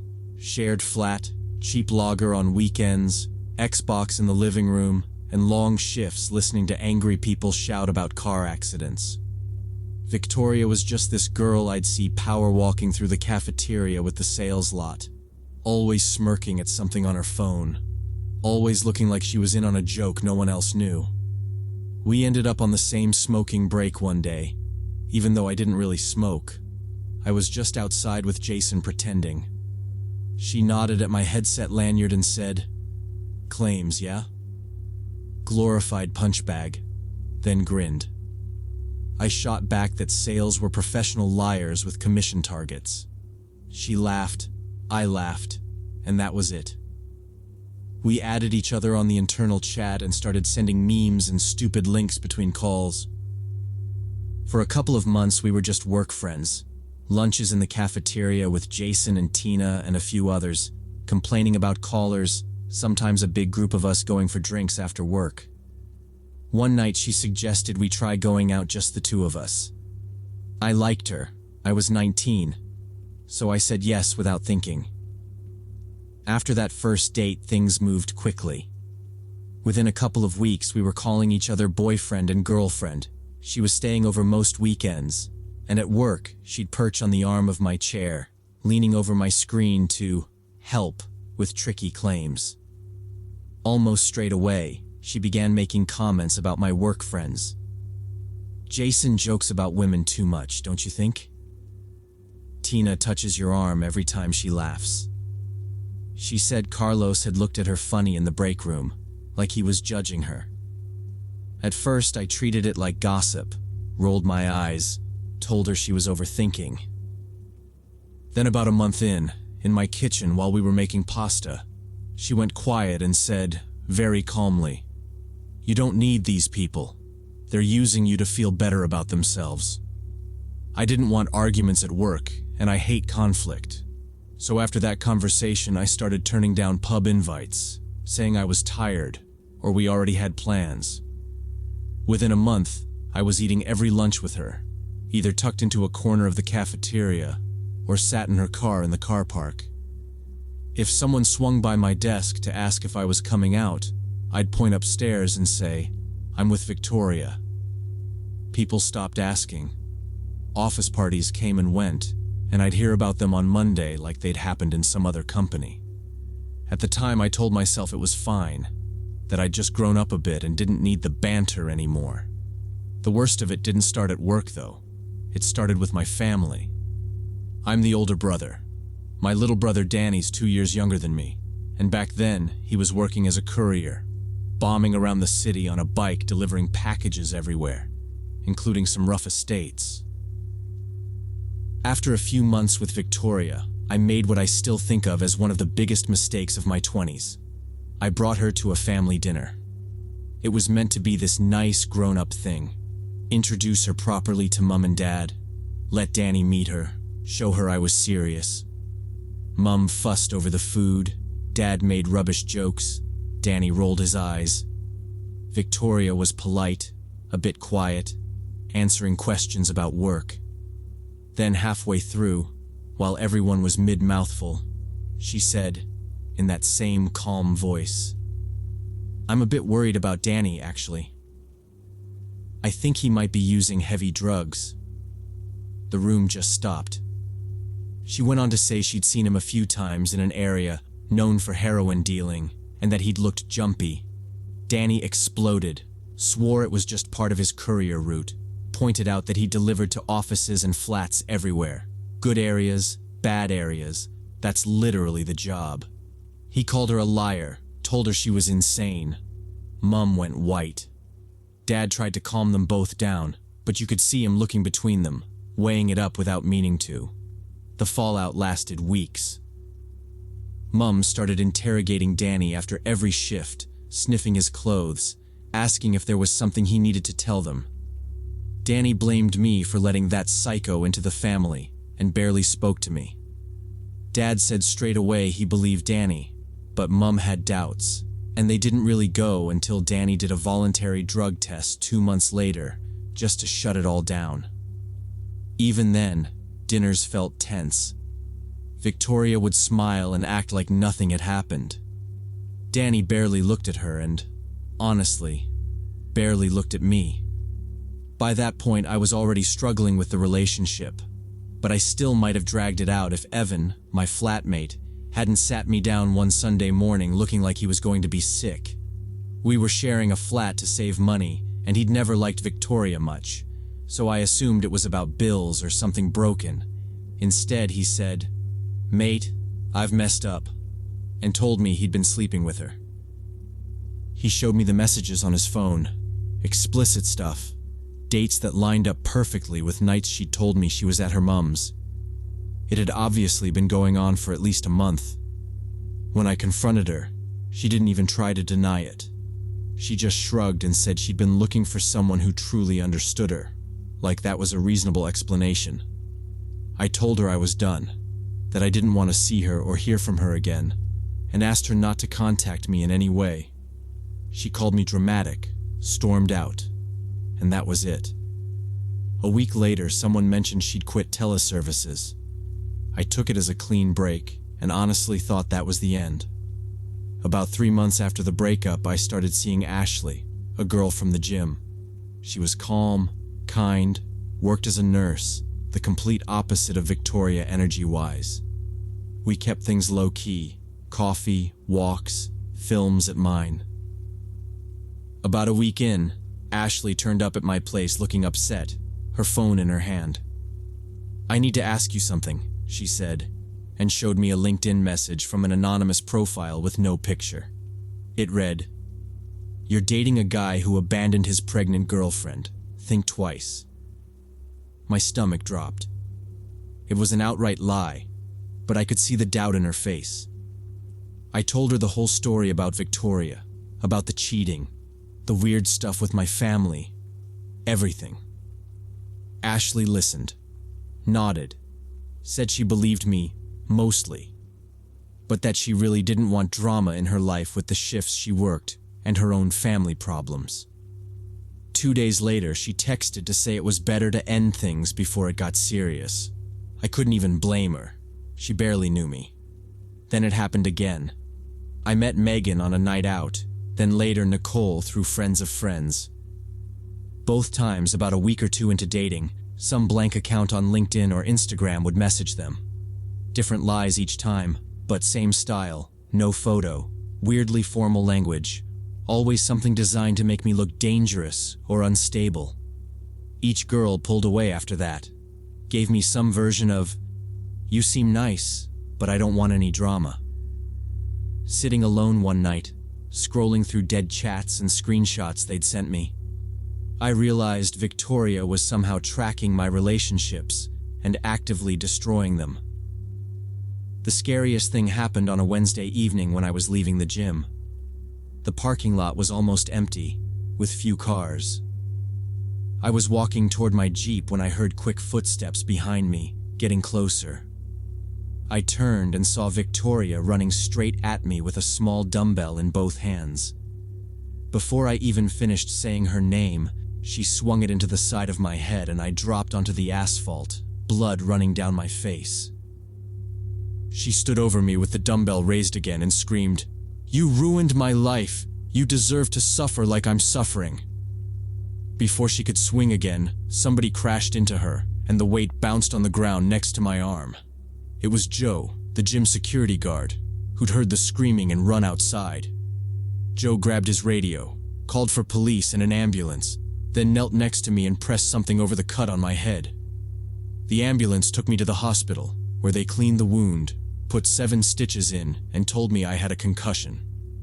A police officer took my statement at the bed and said Victoria had been arrested on the spot in the car park, and staff had already handed over the dumbbell and their statements. A few months later, we were in court. Her lawyer tried to argue it was an emotional outburst due to post-traumatic stress, claiming she just snapped when she saw me. The gym security video showed her arriving about 40 minutes before my usual finish time, hiding between cars, watching the doors, then going inside, taking the dumbbell and putting it in her bag, and waiting again until I came out. It was obvious she'd planned it. The judge didn't accept the PTSD story. In the end, Victoria got 2 years probation, mandatory anger management and counseling, and a 5-year restraining order saying she couldn't come near me or contact me in any way or through anyone else. It wasn't jail, which I had wanted, but at least there was something official saying what she'd done was serious and not a misunderstanding. 9 years have passed since that night. I'm 35 now and have been married to my wife Sarah for 8 years. We moved to a different state after the trial, partly for work and partly because I wanted distance from all of it. We have 2 kids, and I work as an insurance manager, basically the older version of my call center job. Sarah knows the whole story. I told her on our 3rd date because I didn't want secrets. About 6 months ago, Sarah came to me holding her phone and said, "I think this is your ex." She'd got a notification on Instagram, a follow request, and a DM from an account with Victoria's name and an old photo we both recognized. The message said, "Congratulations on your anniversary. I see you're happy.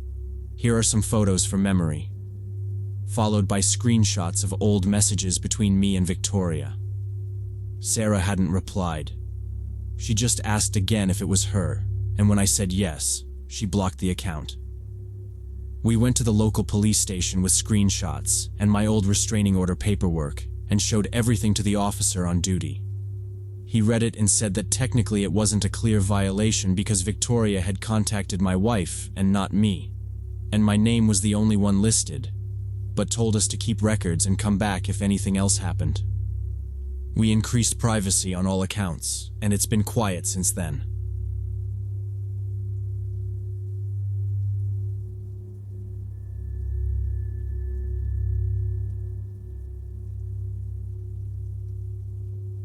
David Chen was a 32-year-old personal trainer at Equinox in Miami when Ashley Morgan walked up to him in March 2017 with questions about marathon training.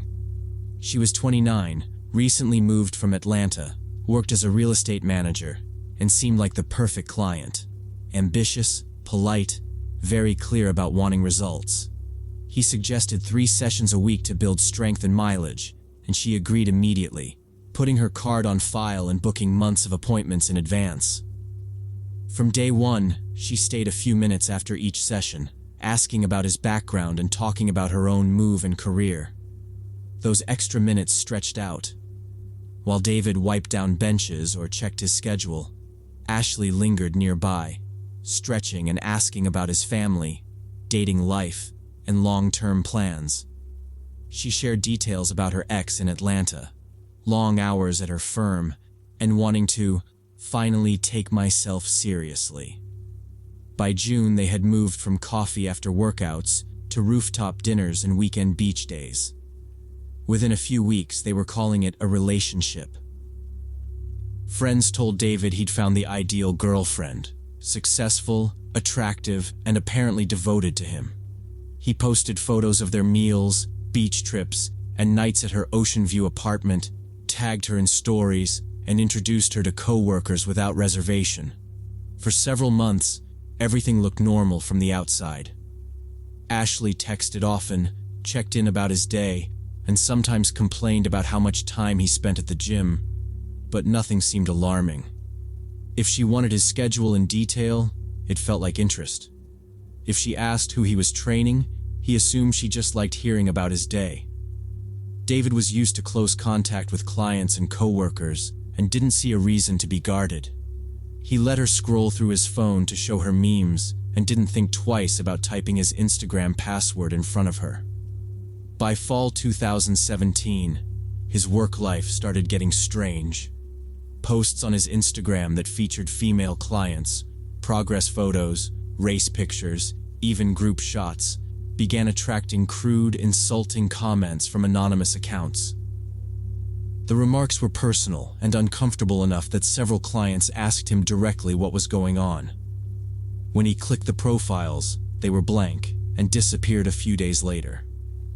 At the same time, Ashley began appearing at Equinox on days she wasn't scheduled to train. She'd sit in the lounge or on a treadmill facing the training floor, watching him work for hours. When he asked why, she said she missed him and hated wasting evenings apart. Soon, clients started canceling. A few simply stopped responding to reminders. One long-term client finally showed David her phone. A message from an unknown account claimed to help manage his schedule, used his full name, and told her he was too busy with personal projects to take on more women. It suggested she find another trainer. The writing style wasn't his, but it referenced real details about his background. That night he confronted Ashley, showing her screenshots of the comments and the message. She denied everything, then began crying and accusing him of not trusting her and of choosing random clients over her. The argument went in circles and ended with nothing resolved. The pattern continued. More odd comments appeared, and Ashley seemed to know small details from conversations he'd had online. The breaking point came when she referenced a private Instagram exchange with a friend that he had never talked about with her. When he pressed, Ashley admitted she had memorized his Instagram password months earlier after watching him log in and had been checking his direct messages regularly. She said she was protecting the relationship, making sure no one disrespected her, and argued that any girlfriend in her position would do the same. To David, it was clear she'd crossed a line, both personally and professionally. In December 2017, David ended the relationship. He went to her apartment, told her directly that reading his private messages and interfering with his clients was unacceptable, and said he couldn't continue. Ashley cried, apologized, promised to stop, and followed him into the hallway, insisting he was throwing away something perfect. But he left, blocked her number, and focused on rebuilding trust with his clients. He assumed distance would calm things down. It didn't. Ashley kept showing up at Equinox, now paying for day passes just to be in the building while he worked. Staff watched her sit near the training area for entire shifts, sometimes staring at him, sometimes pretending to scroll her phone. After members complained, management told her she couldn't loiter, and that she needed to stop approaching staff about David. When her access was limited, she shifted to his phone. New numbers began texting him dozens of times a day, ranging from long emotional paragraphs to single-word messages when he didn't respond. Unknown calls rang during his sessions. He stopped answering anything he didn't recognize. The contact moved offline too. David started finding handwritten notes tucked under his windshield wiper when he left late at night. They were short, written in Ashley's distinctive script, and usually mentioned how they were meant to be together, or how no one will love you like I do. He saved them, but never replied. In February 2018, he met Naomi, a nurse from Mount Sinai, at a coffee shop near the gym. After a few conversations, they went on a date. Aware of the situation with Ashley, he kept the new relationship completely off social media and told only a few close friends. Ashley found out anyway. 2 days after that first date, David received a text from an unfamiliar number. A photo of Naomi leaving the hospital in scrubs, taken from across the street, with the caption, "Interesting choice." The angle made it clear Naomi hadn't seen whoever took it. That message turned Ashley's behavior from annoying to frightening in David's mind. It meant she knew what he was doing even when he thought he was being discreet and was willing to follow people connected to him. David went to the local police station and filed a harassment report. He brought printed screenshots of messages, photos of caller IDs, and several of the handwritten notes from his car. The officer on duty listened, took the information, and explained that without explicit threats or physical harm, they were limited in what action they could take. They encouraged him to keep documenting everything, to tighten his social media privacy settings, and to call 911 immediately if Ashley appeared at his apartment or tried to block his car or follow Naomi home. He left with a case number and no immediate protection.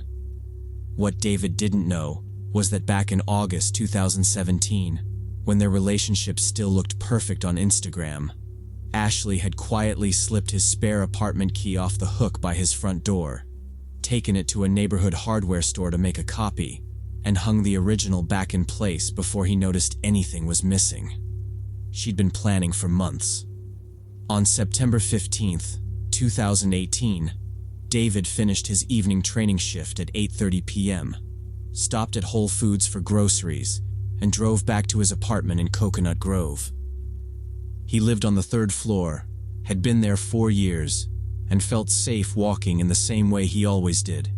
He parked, grabbed 2 bags, climbed the stairs, and unlocked his door without seeing anything unusual.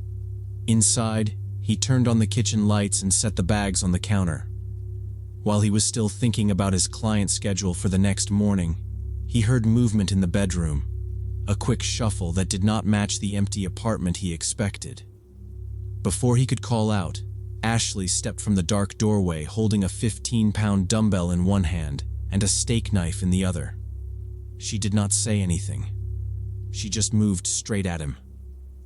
David raised his hands and asked what she was doing, but she was already swinging. The first hit from the dumbbell smashed into his left shoulder and drove him into the counter. He shouted and grabbed for the wrist with the knife. They went down together, knocking one bag over, food and containers scattering across the floor. Ashley kept hitting him with the weight, connecting with his head and face. His attempts to block the blows weakened as blood ran into his eyes and his grip slipped. When he could not hold her arms anymore, she started stabbing. The medical examiner later counted 14 stab wounds to his stomach, chest, arms, and thighs.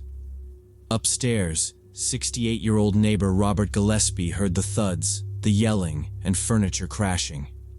When it went on without stopping, He called 911 at 9:43 p.m. to report sounds of a violent fight in the unit below. Police arrived at 9:51 p.m., 8 minutes after the call. The apartment door was unlocked.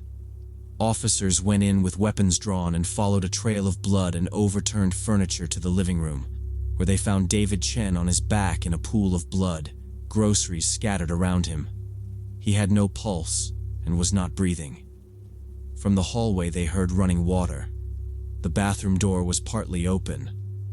When they pushed it wider, they saw Ashley Morgan standing fully clothed under the shower, blood on her hands and clothes as water ran over her. She complied when they ordered her out, turned around, and let them handcuff her. Paramedics tried to resuscitate David but could not. He was pronounced dead at the scene. Later, the autopsy confirmed that a skull fracture and stab wounds to his liver and lung made survival very unlikely. At the station, Ashley gave changing stories. First, she claimed an intruder in a mask had attacked them both and run off when neighbors called police. When detectives pointed out there was no forced entry and only David's blood was found in the living room, she switched to self-defense. She said David had abused her for years, and that she had gone over only to pick up her belongings when he snapped and attacked her. There were no prior reports of abuse, no medical records, and no witnesses who supported that history. Digital forensics on her phone showed something else. Google searches for "how to remove fingerprints" going back a month. A Williams-Sonoma receipt for the steak knife set bought 10 days before the killing, and a text to a friend a week earlier saying, "He'll regret choosing that slut over me." In April 2019, a jury found Ashley Morgan guilty of first-degree murder with aggravating factors, including premeditation, lying in wait, and extreme cruelty, and the judge sentenced her to life in prison with no possibility of parole. For David's parents, who flew to Miami for the trial, and for his friends and clients at Equinox, the sentence did not feel like justice so much as the only option left. The gym installed a memorial plaque near the training floor, and his family started a scholarship in his name for people who wanted to become fitness professionals, but could not afford the cost. Those gestures helped people talk about him and about warning signs in obsessive relationships.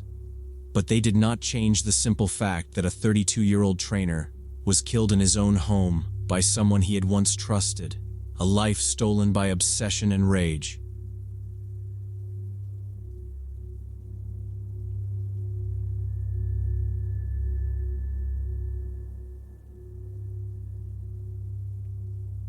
Ryan Kowalski received a call on Tuesday morning from a client named Angela Martinez, who complained about strange behavior of her smart home system in her townhouse in a Boston suburb. She listed it off in a flat, tired voice, the thermostat jumping to 80 in the middle of the night after she set it to 68, smart locks opening and closing while she was in bed, the front camera turning to stare at a wall, the voice assistant starting news at 3 a.m. "I know it sounds crazy," she kept saying. "I'm not touching anything. I just want to sleep." Ryan had heard a lot of user mistakes blamed on the system, but the pattern and the time of night made him pay attention.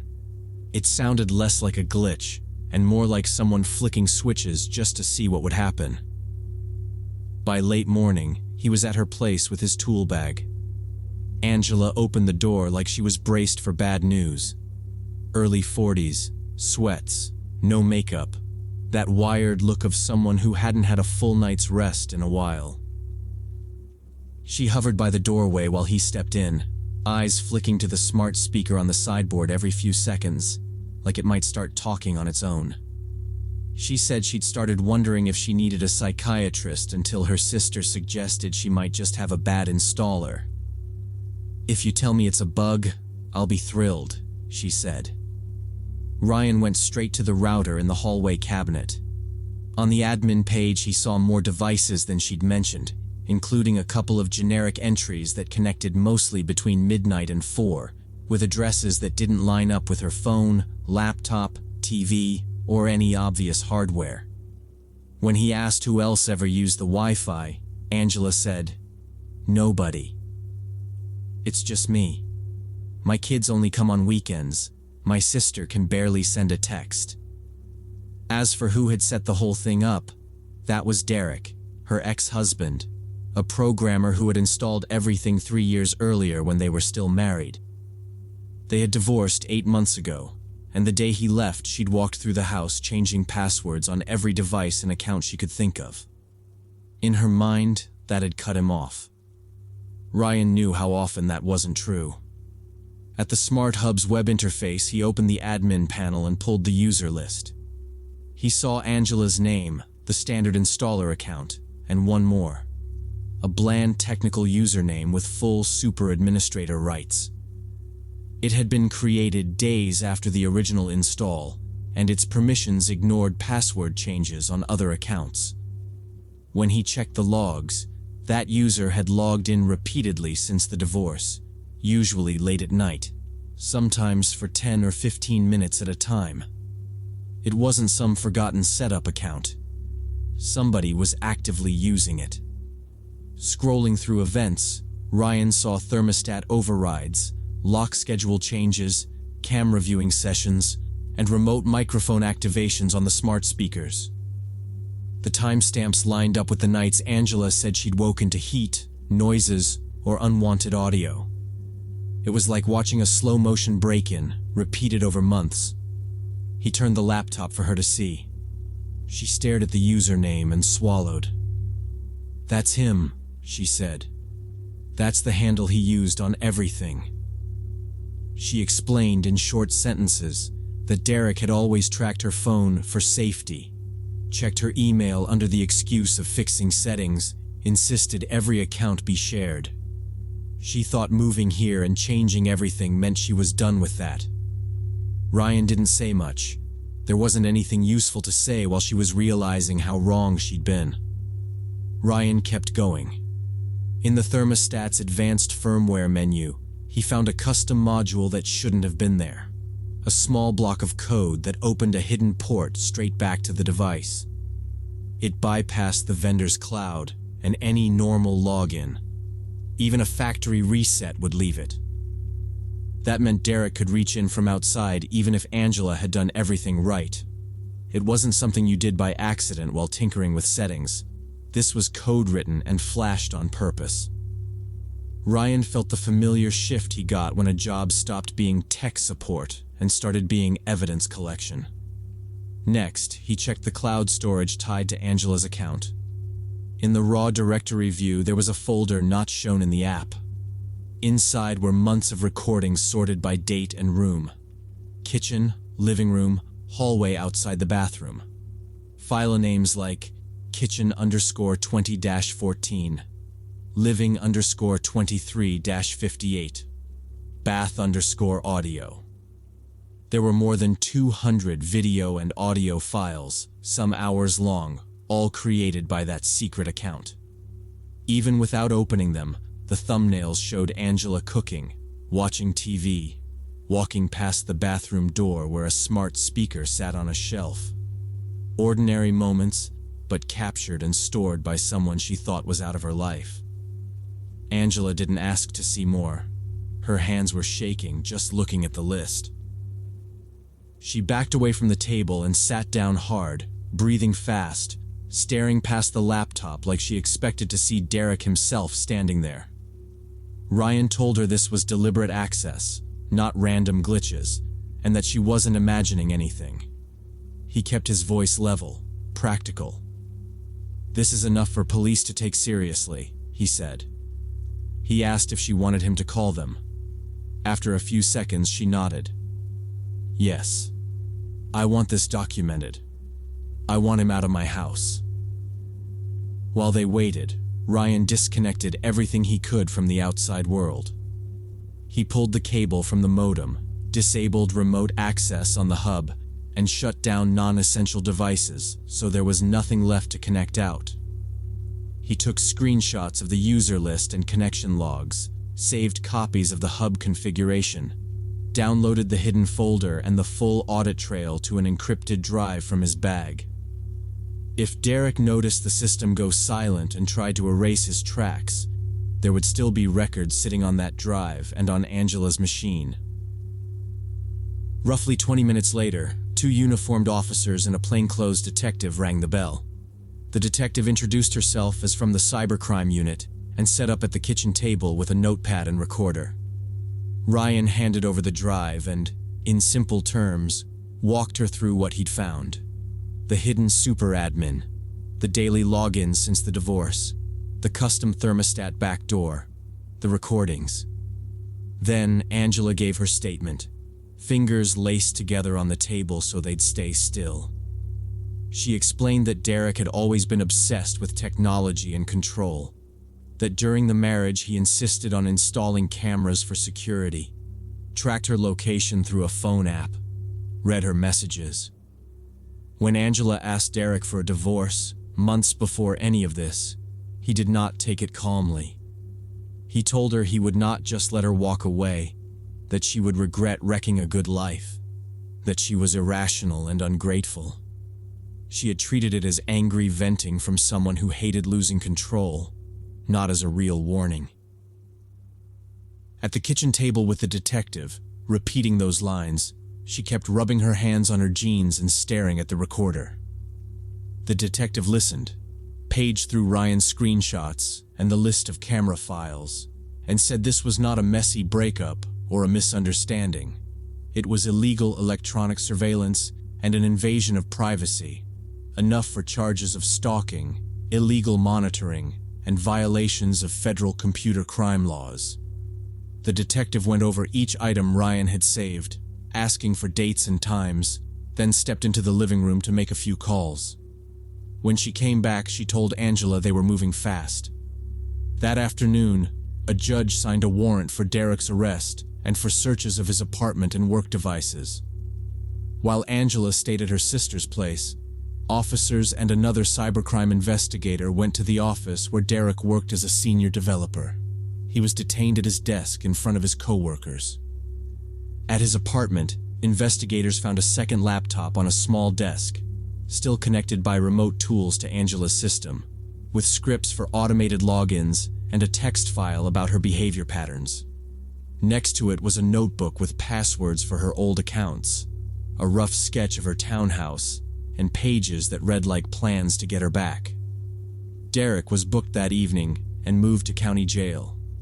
By the end of the week, he was facing several counts, including illegal electronic surveillance, cyberstalking, and computer intrusion. His lawyer started telling reporters that Derek had only been checking on equipment he had installed and partly paid for, that he had a continuing right to access the system as shared property. In filings, he argued that Derek's intent was to protect Angela, not to harass her. The prosecutor pushed back hard. The divorce, Angela's move to a new home in her name alone, and her deliberate password changes all showed that whatever consent had existed before was over. The hidden super admin account, the secret recordings from private rooms, and the custom backdoor code in the thermostat looked nothing like an honest mistake. They looked like a sustained pattern of control.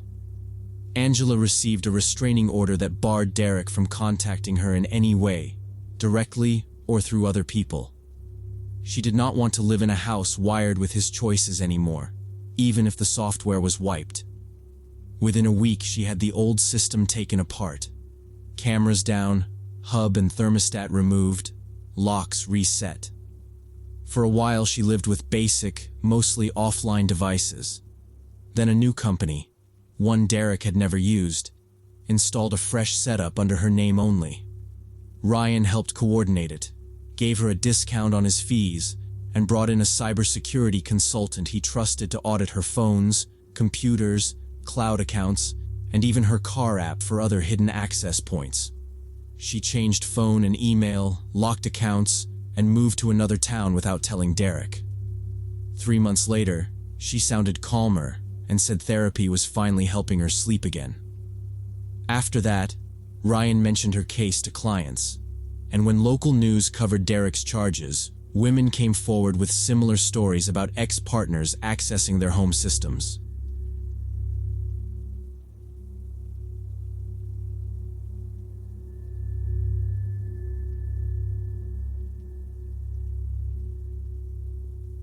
Before I joined the Park Service, I used to work as a nurse at Indianapolis Hospital, and that's where I ended a 2-year relationship that had slowly turned dangerous. Blake Harris was a welder at Cummins, good salary and steady work, the kind of guy my mom called solid. For a while, he lived up to it. He'd pick me up after night shifts with coffee, talk about buying a house, joke about kids. Then the drinking crept in. A couple beers after work turned into whiskey, and drunk Blake was not the same person. He'd slam cabinet doors, stomp around the apartment, pick fights over nothing. The first time he screamed in my face because I stayed late to help with a code, I told myself he was stressed and that couples argue. Then one night he shoved me so hard I fell and hit my head on the door frame. I remember the sound more than the pain, that dull crack, then sitting on the floor with my ears ringing while he stood there breathing hard. He didn't help me up. I slept on the couch with an ice pack and called in sick because I didn't want anyone at work asking about the mark on my temple. The next morning he cried, said he couldn't remember pushing me, said he'd quit drinking, that he'd go to meetings, that he'd do anything if I gave him another chance. I said, "This is the last one." It wasn't. I gave him 3. By the 4th incident, he'd punched a hole in the bedroom door, broken a kitchen chair, and pinned me to the wall with his forearm across my collarbone, while he called me every name he could think of. That night, I waited until he passed out fully dressed.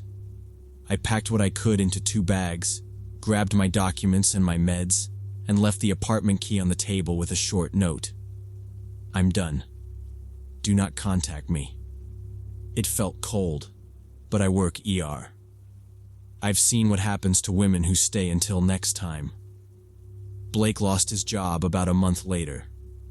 Word got back to me that he'd shown up drunk to a shift and got walked out. After that, the late-night calls started. If an unknown number popped up after midnight, it was him. Sometimes he was sobbing, saying he'd ruined everything.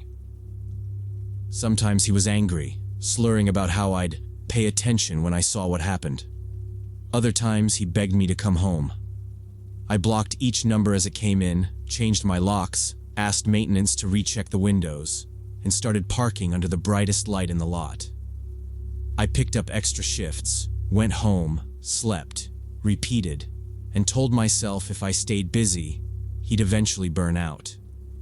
Then, on June 3rd, 2012, his mother called me at work.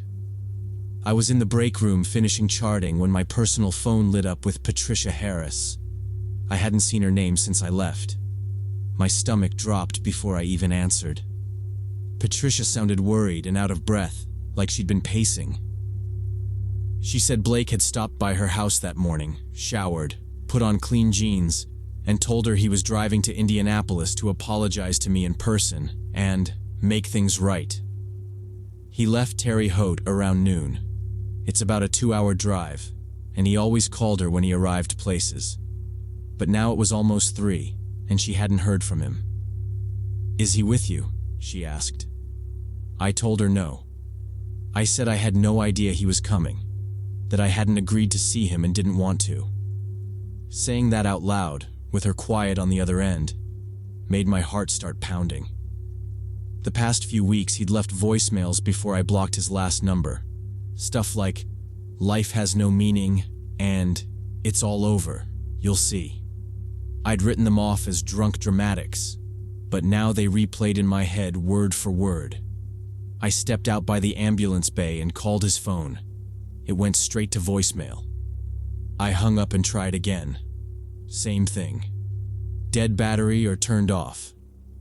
I called Patricia back and asked if she'd checked with his friends, any of the guys he still drank with. She said she had. Nobody had seen him.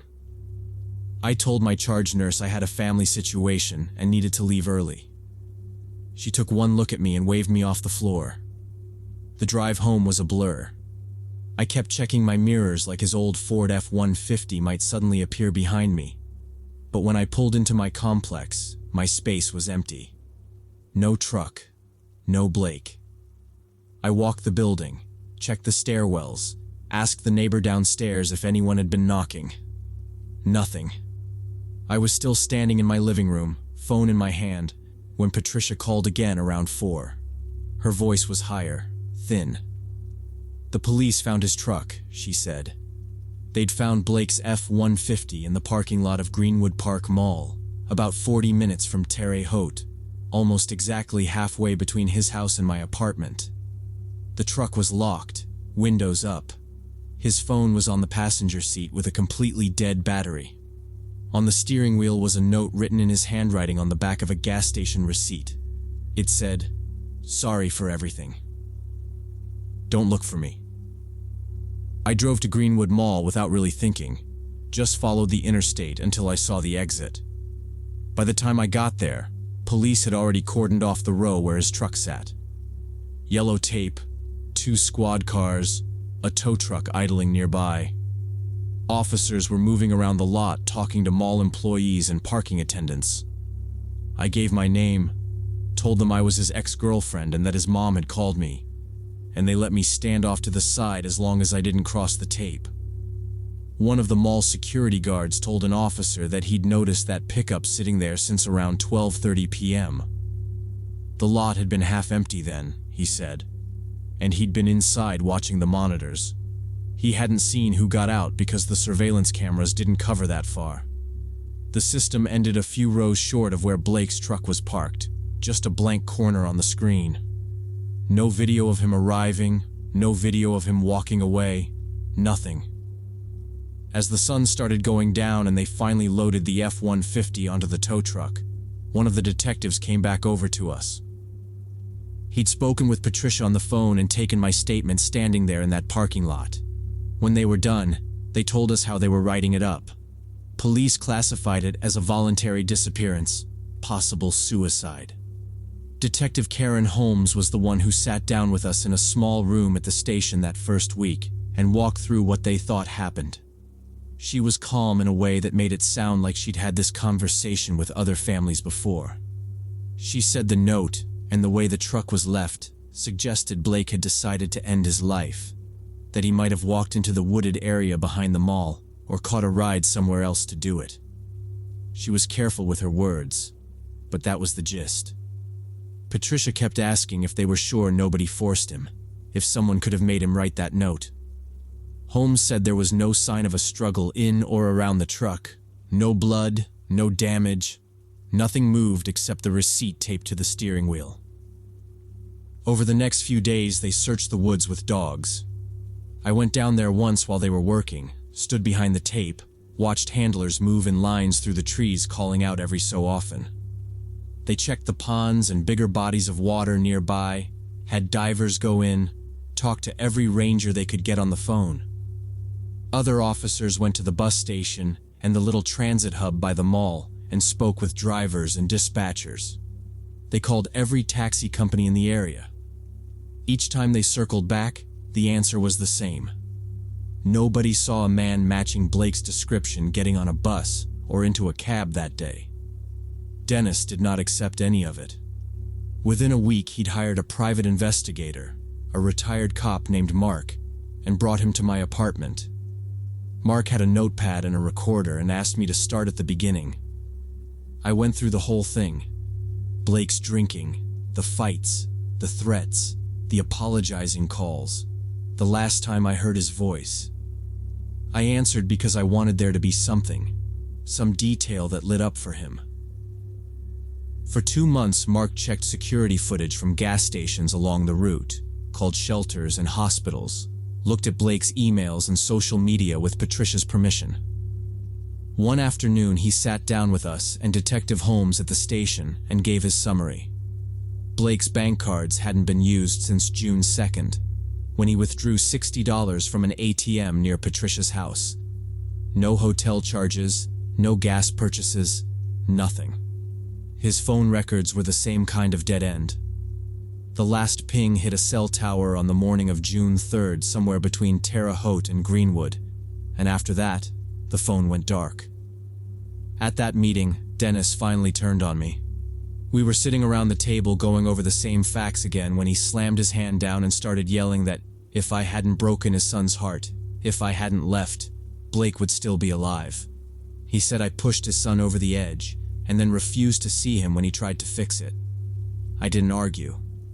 I just stared at the folder while Holmes told him that blaming me wasn't going to change the outcome. Patricia didn't shout, but she wouldn't look at me. And when she finally did, there was nothing warm in her face. If Blake was dead, in their minds, it started with me walking out. A few weeks later, Mark called Dennis and said there was nothing more he could do without new information, and he didn't want to keep taking their money. The police stopped the organized searches. Officially, the file stayed open as a missing person case, but there were no more updates, no more calls. 12 years have passed, and Blake Harris's body was never found. The case is technically still open, but the detectives who first worked it have retired or moved on. Life didn't stop just because his trail did. I relocated to Fort Wayne in 2014 for a park service job, partly because it was a good opportunity, and partly because I needed distance from that mall and that highway. I got married in 2016 to a man who knows the outline of all this but not every detail, and we had a daughter in 2018. On paper, things look normal. I go to work, come home, help with homework, think about groceries and bills. But I still think about that day at Greenwood. I think about the note on the steering wheel and how he left his truck in a place almost exactly halfway between his house and mine, like he couldn't make it to either side. I run through the same options over and over. I don't know if he walked into those woods and found some spot the dogs missed, if he stuck out his thumb on the highway and hitched a ride to another state to start a new life, or if he got into the wrong car with someone who saw a drunk, desperate man and decided to use him. His family still blames me, at least the ones who still talk about him. Patricia sends me a letter every year on the anniversary of his disappearance, asking again if I know anything, if he ever contacted me, if I'm sure I told the investigators everything. I don't know anything. My phone never rang. There were no emails, no secret messages, nothing. But the guilt lives there anyway, under everything else. I didn't invite him to come. I didn't want to see him. But he was driving to apologize to me when he vanished halfway there, leaving only a note and questions that will never be answered.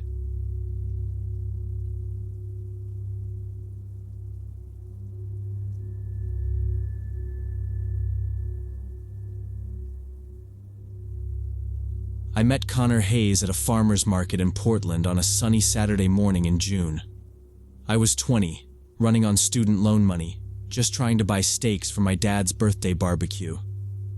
Connor was behind the butcher stall, tall, short dark hair, deer tattoo on his forearm. He joked with customers, handed out samples, looked like the kind of guy dads would approve of. When it was my turn, I admitted I had no idea what cut to get, and he laughed and said, "Good, then I get to look like an expert." He picked out steaks, wrapped them, then added a pack of sausages without charging me, saying I was his nicest customer all day. We ended up talking about marinades and grill times. Before I left, he asked if he could text me some recipes instead of making me remember everything. I figured that was harmless and gave him my number. 2 days later, he texted, not with recipes, but asking me out. I said yes. We did the normal stuff that first month. Coffee, movies, the beach, cheap dinners where he grabbed the check before I could reach for my wallet. He'd say things like, "A gentleman always pays," half joking, half serious. He walked me to my dorm, texted goodnight, remembered my exams. It all looked like the start of a solid relationship. By the third month, I started noticing things that didn't fit that picture. If my phone buzzed, his eyes went straight to it. If I mentioned a male classmate, he'd make little digs, calling them kid boys who didn't know how to treat a woman. It was never a full argument, just these comments that left me feeling weird and then guilty for even feeling weird. Then the jealousy got louder. If I stayed after class to study, My phone would blow up. Who are you with? Why aren't you answering? Send me a picture. During midterms, he pushed me to share my location just for emergencies. And I agreed because walking alone at night actually did scare me. A week later, I hit traffic and showed up 20 minutes late to meet him. He was already outside my dorm, tense, saying he'd checked my location and thought I'd crashed.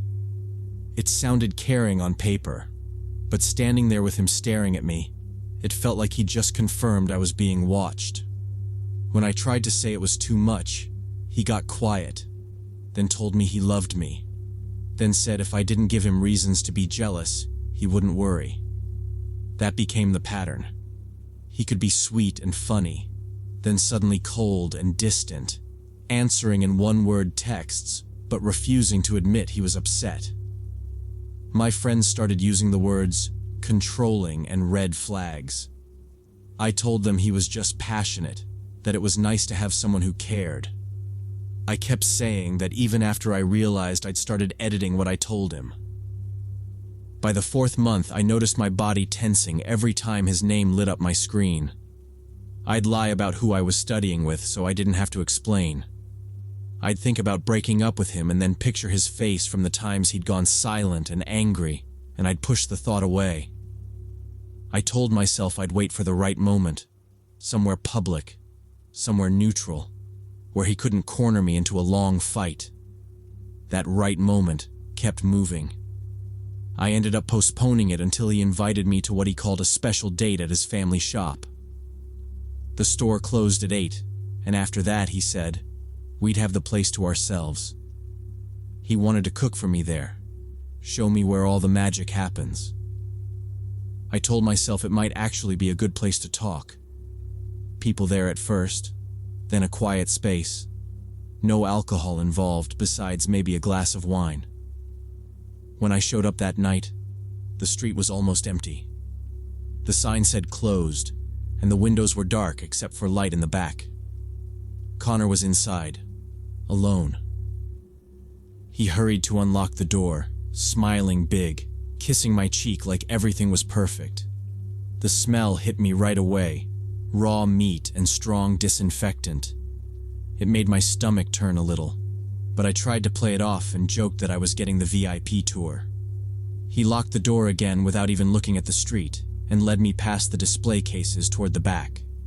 The further we went, the less it felt like a shop, and the more it felt like a workspace I wasn't supposed to be in. Stainless steel tables, metal hooks overhead, a whole wall of knives lined up by size. He poured red wine into plastic cups and started explaining his job like a teacher, how they break down carcasses, how you have to be careful with every cut. I stood there pretending to listen, nodding, while my eyes kept flicking to the knives. Then he walked over to that wall and took down a big cleaver. He talked about the weight, how it's made to go through bone. As he spoke, he came closer, step by step, like this was part of the demonstration. He took my hand, turned my wrist so my palm faced up, and placed the cold flat of the blade on my skin, not cutting, just holding it there. He looked into my eyes and quietly explained that night how to butcher. He said where to cut to separate tendons, how bones break if you hit right, how precision matters so you don't damage good parts. His voice was calm. The time he kept the cleaver resting on my wrist, pressing enough that I felt the cold metal. I stood frozen, trying to figure out if this was a joke or if he honestly thought this was normal, and his eyes looked flat, the smile gone. He kept talking until he said, "People think it's about strength, but it's really about precision." And his fingers tightened on my wrist. My heart was pounding. I thought that if he slipped or got angry, he could hurt me before I reacted. I tried to move my hand back. He didn't let go at first and stared at me for a second. Then he suddenly laughed, pulled the cleaver away and said, "Imagine how easy it is. One precise strike and that's it." I forced myself to laugh, but my voice sounded wrong. My hands shook, so I put my cup down and said I felt sick, that I had a migraine and needed to go home. Connor frowned, looked annoyed for a moment, then nodded and offered to drive me, saying it was safer if he took me. I told him no, that I'd called a taxi and it was on the way already. That was a lie. I grabbed my bag and walked to the front without waiting, not looking at the knives or back at him. Once I was outside and the door was closed, I ordered a taxi for real and stood on the sidewalk trying to breathe normally. The wait felt long, and I kept glancing at the shop door, expecting it to open and for him to come out asking questions or telling me to wait inside. But he never did. When the taxi finally arrived, I got in immediately, gave the driver my dorm address, blocked Connor's number, deleted him from social media, removed the geolocation app, and texted my close friends that I was done with him and would never see him again. For the next several days, he tried to reach me constantly. Unknown numbers called and left voicemails. One was him asking why I was acting crazy and saying he loved me. Emails came in where he switched between apologizing and blaming me for everything. I didn't answer. Then security called my room and said there was a guy downstairs asking for me. And when they said his name, I told them I didn't want to see him and asked them not to let him in. After that, I went to the dean's office, filed a complaint about the messages and the incident at the shop, and they said they'd document it and notify security. About 2 weeks later, the calls and emails stopped, and I never saw him again. I avoided the farmer's market for months, because even the idea of walking past his stall made me feel sick. When I finally went back, I walked past the meat stand and saw an older man, probably his father, working there instead. I didn't stop. I still don't know if Connor thought he was just showing off that night or if that cleaver on my wrist was a quiet threat he expected me to understand. But I don't want the answer, and I won't ignore behavior like that again, or let anyone convince me that jealousy and control are signs of love.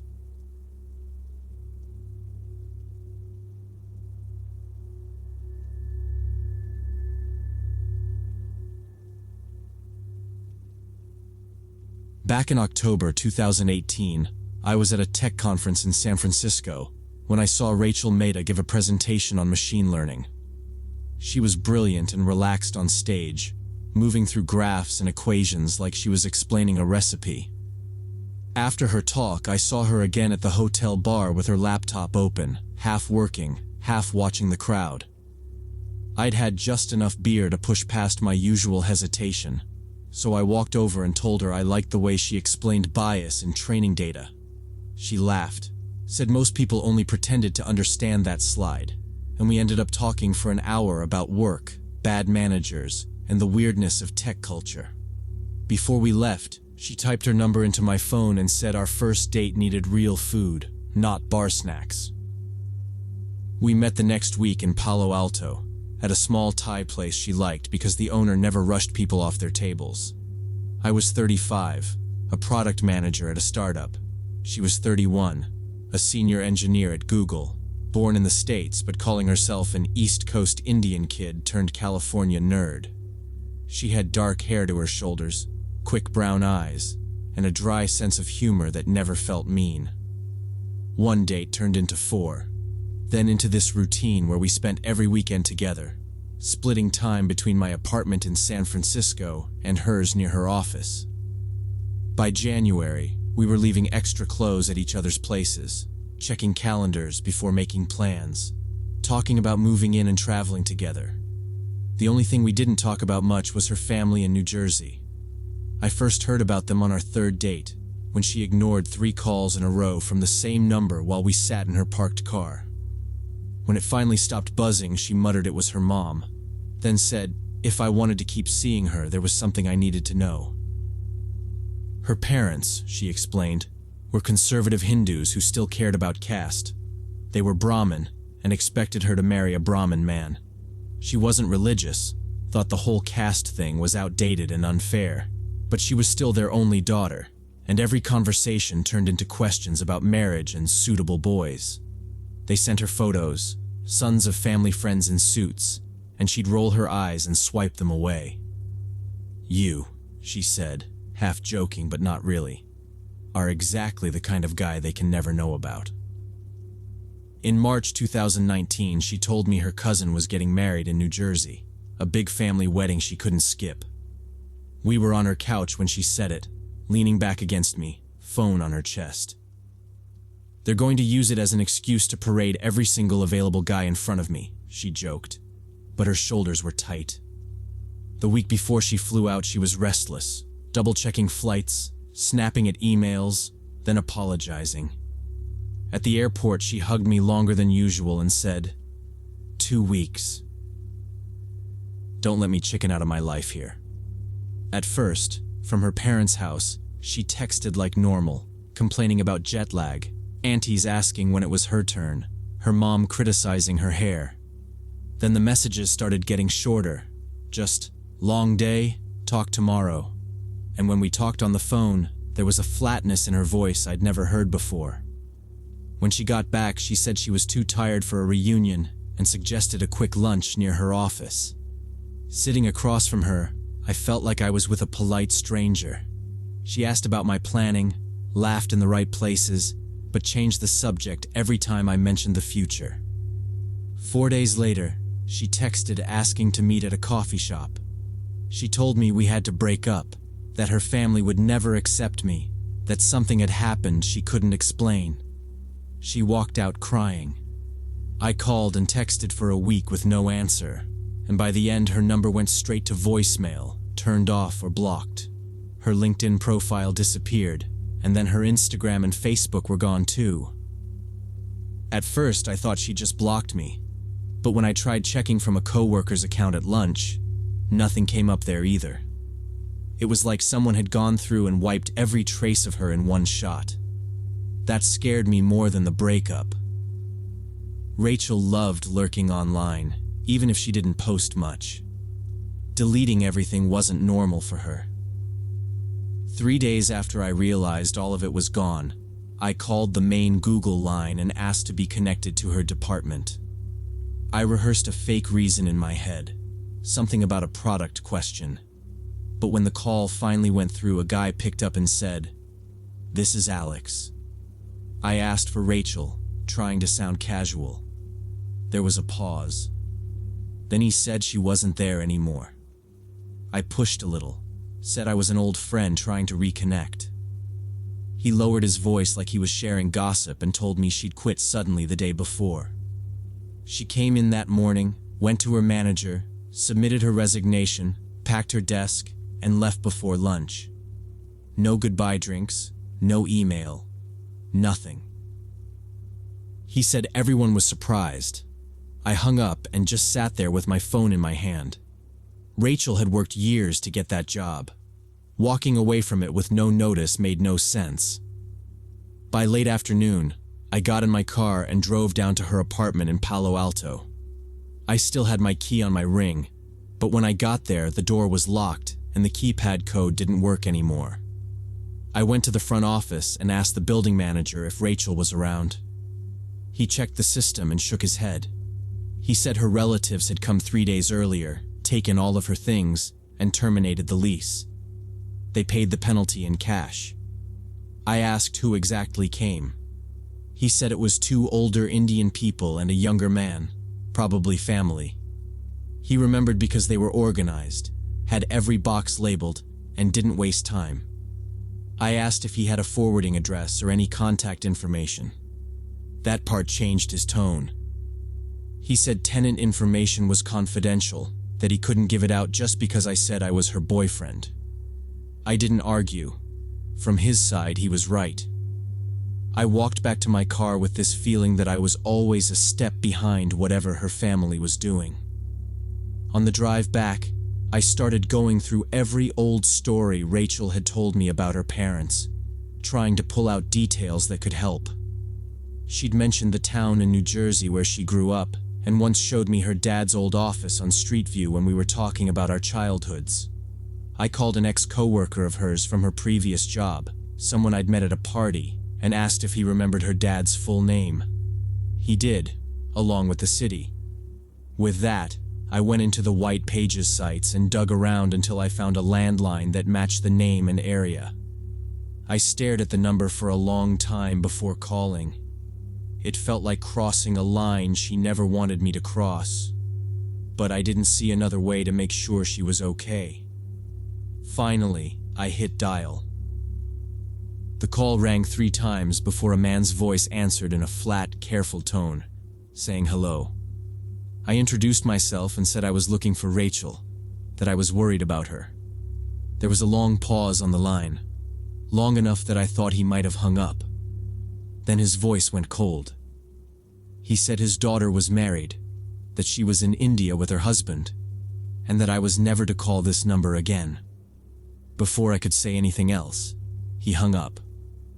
I just sat there listening to the dead line. Married. Rachel had been in my bed 3 weeks earlier telling me she loved me, talking about a trip we wanted to take. I called her best friend Priyanka next.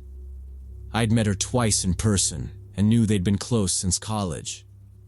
When I told her what was going on, she swore she hadn't heard from Rachel in over a week.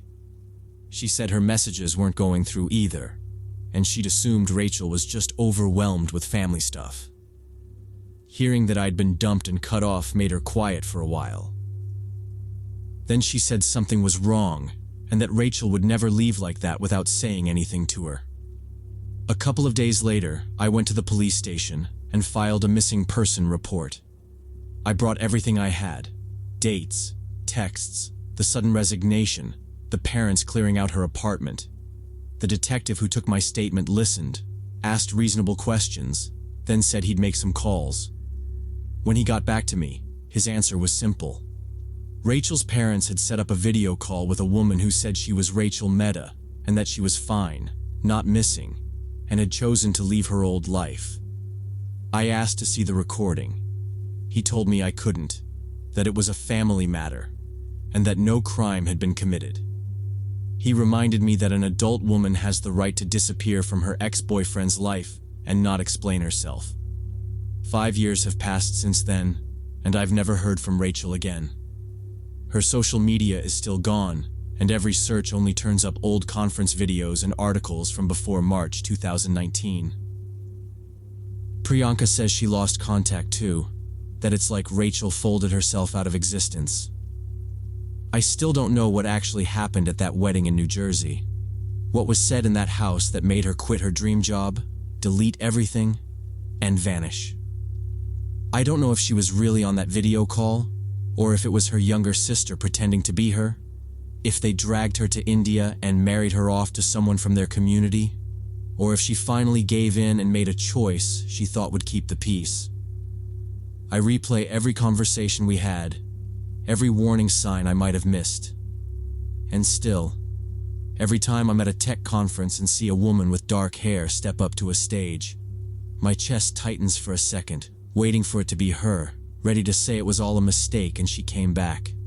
It never is, and I'm left with the same unanswered questions and this steady, ugly fear that the person I loved was taken by her own family and erased for good.